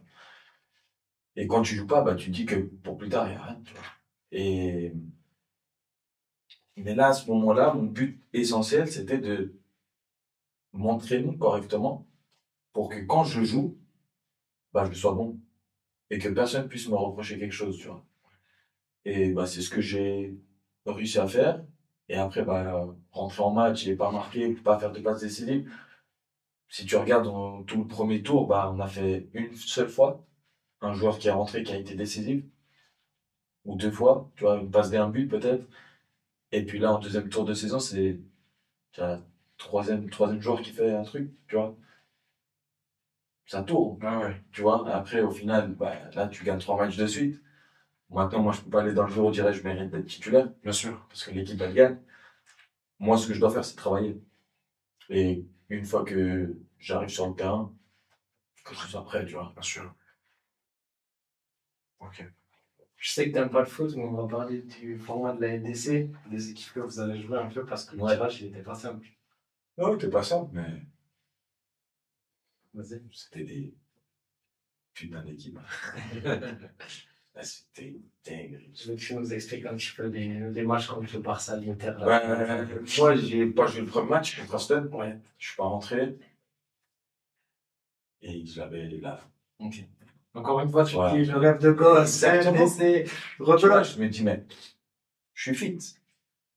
Pourquoi je joue pas, tu vois? Ouais.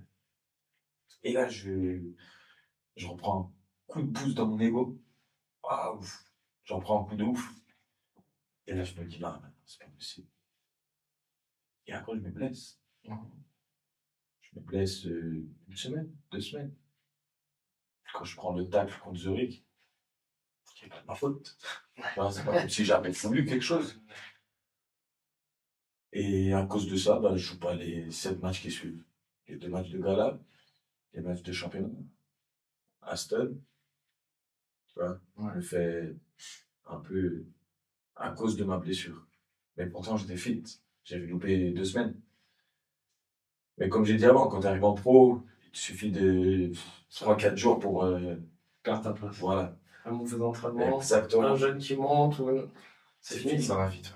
Et maintenant, comme j'ai dit, moi, mon but c'était de travailler de ouf. Et je sais quand je travaille correctement, quand je rentre chez moi et je me pose sur mon canapé et je pense à la Netflix. Si je pense football quand je suis devant mon Netflix, c'est qu'il y a un truc qui passe pas. Et là, tout le monde me disait que j'étais vraiment bon à l'entraînement, que je méritais de jouer. Le coach il disait désolé, je t'ai pas fait jouer. Mais bah, on a pris rouge, ou bien en mode l'autre il a dû sortir parce qu'il avait mal, tu vois. C'était des choix tactiques, quoi. Exact. Donc au final, tu peux pas, tu peux rien dire. Des faits de jeu qui font que tu rentres. Exact. Si il me regarde, il me dit hey, tu joues pas parce que j'ai pas envie que tu joues, là il y aura un conflit, tu vois. Mais si tu m'expliques pourquoi, bah, je peux comprendre, tu vois. Et je m'entraîne. Chaque fois que j'entrais à la maison, j'étais tout tranquille, tu vois. Pas de douleur, pas de blessure, rien. Tout était prêt, j'étais trop bien. Et après, je joue 45 minutes contre Getse. Ils m'envoient au charbon comme ça. Il y avait un 0 pour eux. Ils m'envoient et puis je fais 45 minutes bien. Et on joue le Barça. Et ils m'envoient au charbon. Tiens, un cadeau. Un cadeau. Un cadeau pour Moi, c'est un cadeau. Oui. Mais, pour le foot, c'est un cadeau. On va poser l'étoile, je vais dire. Parce que moi, c'est mon équipe de cœur. Ok. Tu vois, le Barça. Moi, c'est mon équipe, tu vois. Même si je regarde pas, c'est mon équipe, tu vois. Et là, mais j'arrive même pas à en parler, tu Je vois. crois que c'est un autre monde, genre. Ouais. C'est un autre monde. Ouais. Totalement. Après, on n'a même pas joué au Camp Nou, tu vois. Ouais. Je suis dans un stade à côté. Mais tu sens le foot. Tu sens le foot. En fait, il faut le vivre pour le comprendre. Tu vois ce que je veux dire? Ouais, ça, Moi, je snappais dans le stade et tout ça, je snappais et tout ça. Quand j'allais prendre le bus et tout ça. Après, c'est normal. J'envoyais à ma famille. Ouais. Mais je les voyais, ils étaient pas autant contents que moi, tu vois.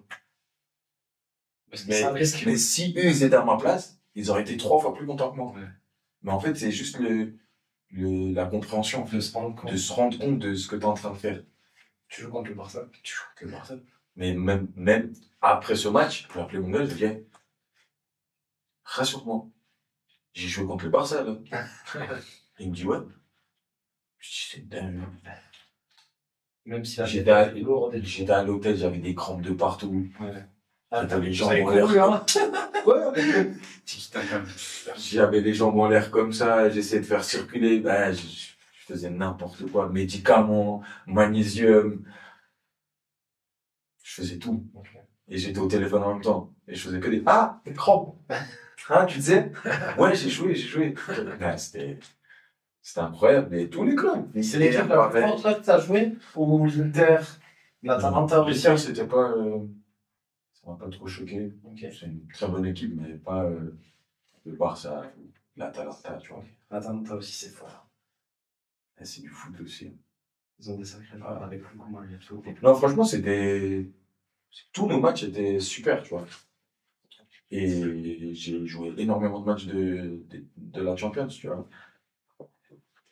Est-ce que vous avez un petit regret de perdre contre les joueurs rouges là, moi, ça me fait. Ouais. Je pense que ça doit être frustrant.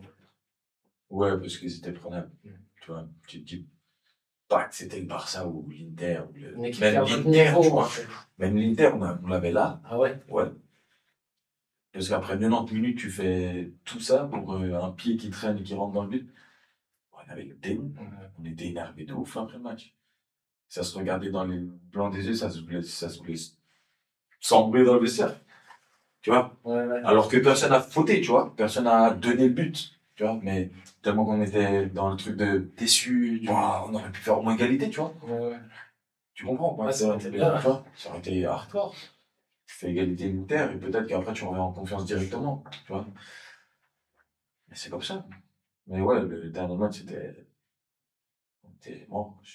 Il était là, bien. Ouais. Ouais, moi j'étais au bord du terrain. On était noirs de ouf. On était énervés. Bon.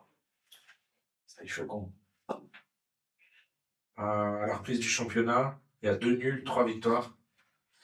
Et un but pour toi contre Liverpool.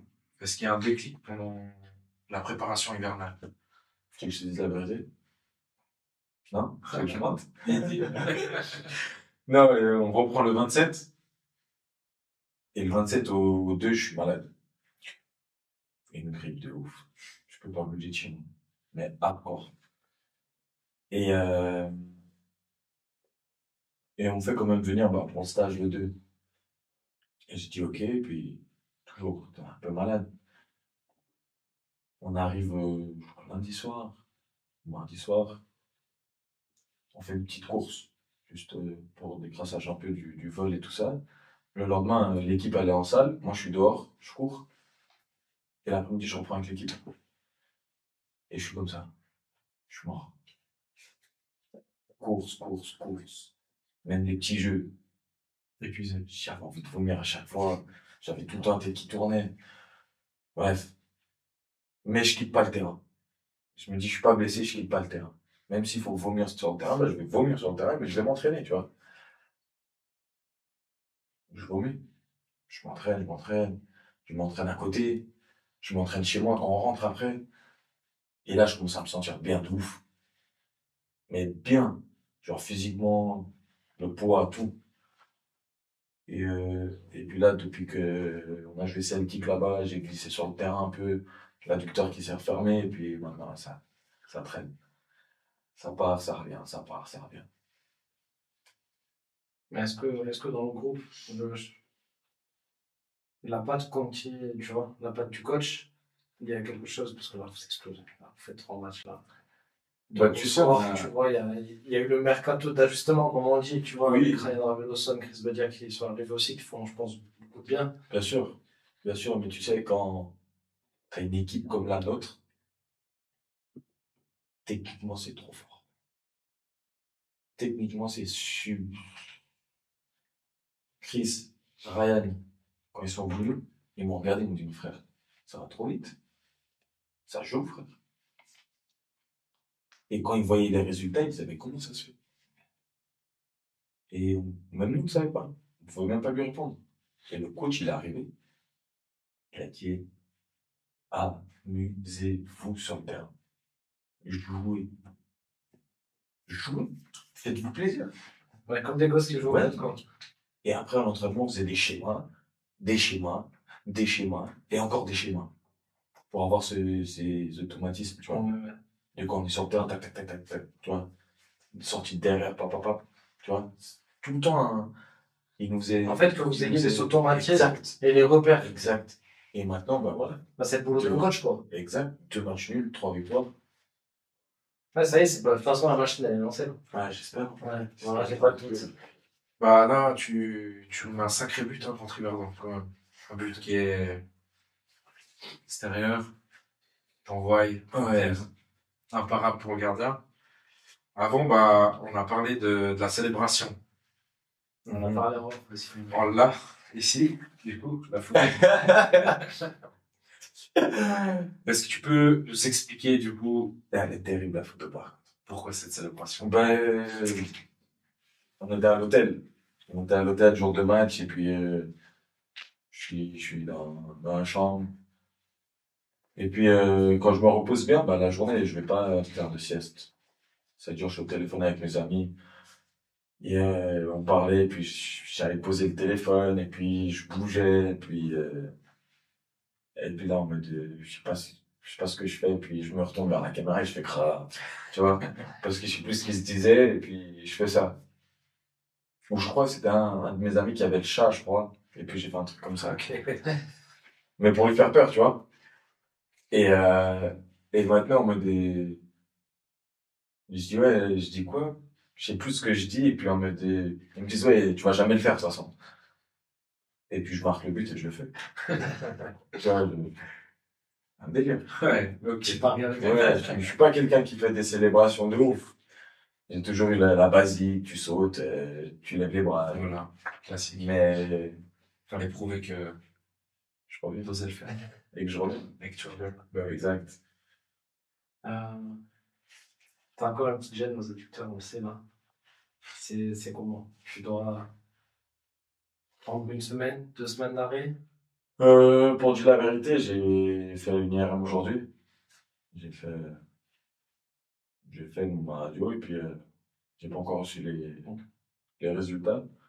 Donc je peux pas dire si c'est une semaine, si c'est 2 jours, si c'est 24 heures, si c'est un mois. Mais en tout cas, j'espère que c'est rien de grave. Ouais, j'espère aussi. On l'espère aussi. Ouais. Ce serait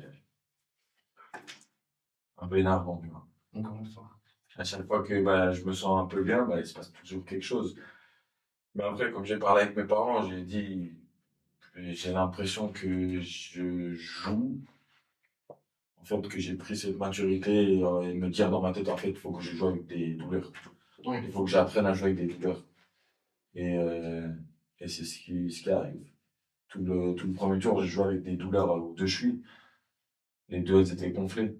Les 2, elles étaient strappées. T'as pas le choix en fait. J'ai pas le choix. Ça fait partie du métier. Je pense que tout le monde. Quand t'envoies une frappe, tu le vois pas, mais moi, je serre les dents, tu vois. Mhm. Je me casse les dents. Parce que j'ai mal de ouf.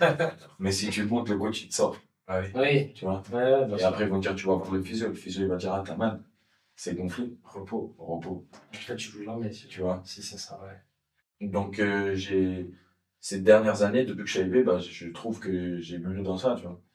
Et j'ai commencé à apprendre à jouer avec les douleurs. Ce qui n'était pas le cas à Servette, par exemple. Ouais. Dès que j'avais un peu mal, j'arrêtais. Mais j'espère rien de grave et puis que je puisse continuer à jouer. Avant qu'on clôture ça, une petite interview, j'ai une dernière question à te poser. Parle-nous de ta sélection avec les A de la Natia, Samoura Diakine. Incroyable. Ok.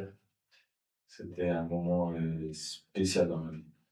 C'était quelque chose que je voulais, quelque chose que j'ai rêvé, quelque chose qui est arrivé tard quand j'étais jeune, l'équipe nationale. Et quand je l'ai appris, j'étais sur le... J'étais... T'as encore appelé papa et maman? Pour dire la vérité, on finit le match. On joue Zurich, on finit le match. Et je me pose à ma voiture avec Ardit et d'autres amis qui étaient avec moi. J'ouvre le coffre. Je m'assois sur le coffre. On rigole, on discute. Ouais, le match, comment? On a dit, ouais, t'as été bon. Mais frérot, là, on parle. Et là, j'entends. Je sors mon téléphone. Je vois un numéro. Et moi, à ce moment-là, Le numéro, il n'était pas enregistré. Et je dis à ce moment-là, moi, on m'appelait assez souvent, que ça soit masqué ou que ça soit. Ouais. Je le laisse sur le côté, mais bon, je continue à parler. Et maintenant, je vois le mec du club qui m'appelle, de Servette. Allô? Ouais, le coach, il a essayé de t'appeler, là.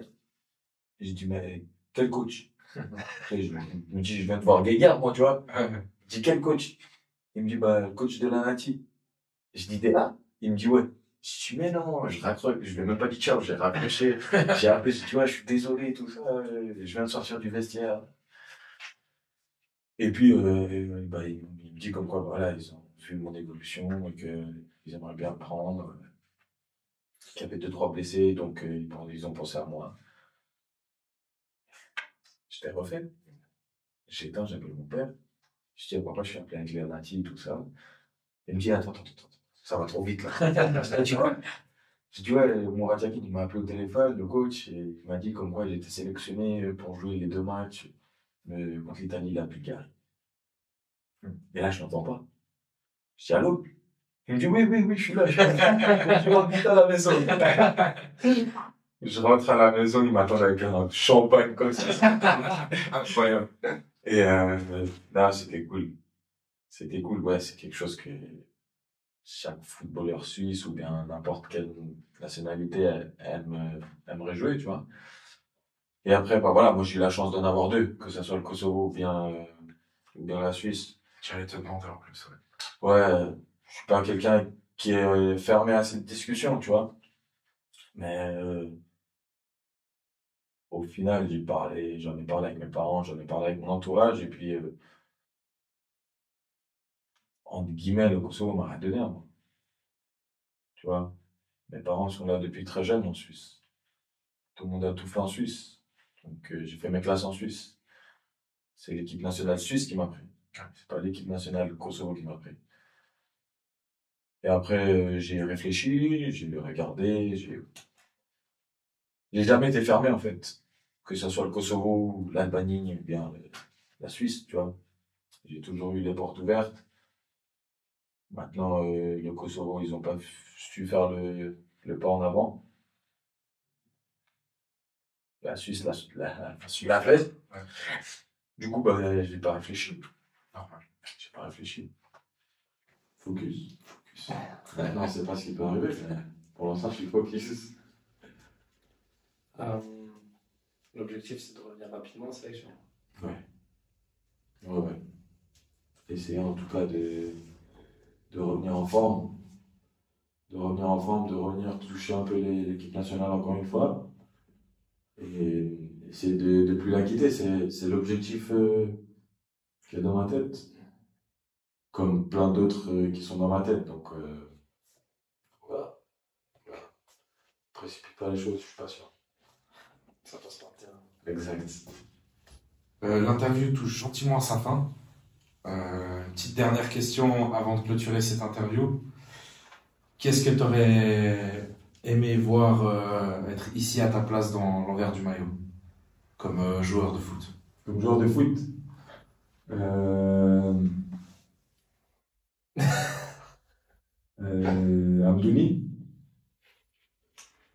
Amdouni, je pense qu'il a une belle carrière, une évolution qui peut être inspirante pour les jeunes. Je pense que c'est quelque chose qui serait bien. Zek, on va t'attraper, mon gars. Regarde la place, elle est à toi. On t'attend là, Zek. Et ouais. Merci beaucoup, Kasri, pour le temps que tu nous as accordé. Merci à vous, en tout cas, ça m'a fait plaisir d'être là. C'était cool, ouais. Merci beaucoup. Merci à vous d'avoir regardé cette vidéo. On se retrouve très vite pour découvrir ce qui se cache dans l'envers du maillot. Ciao les gars.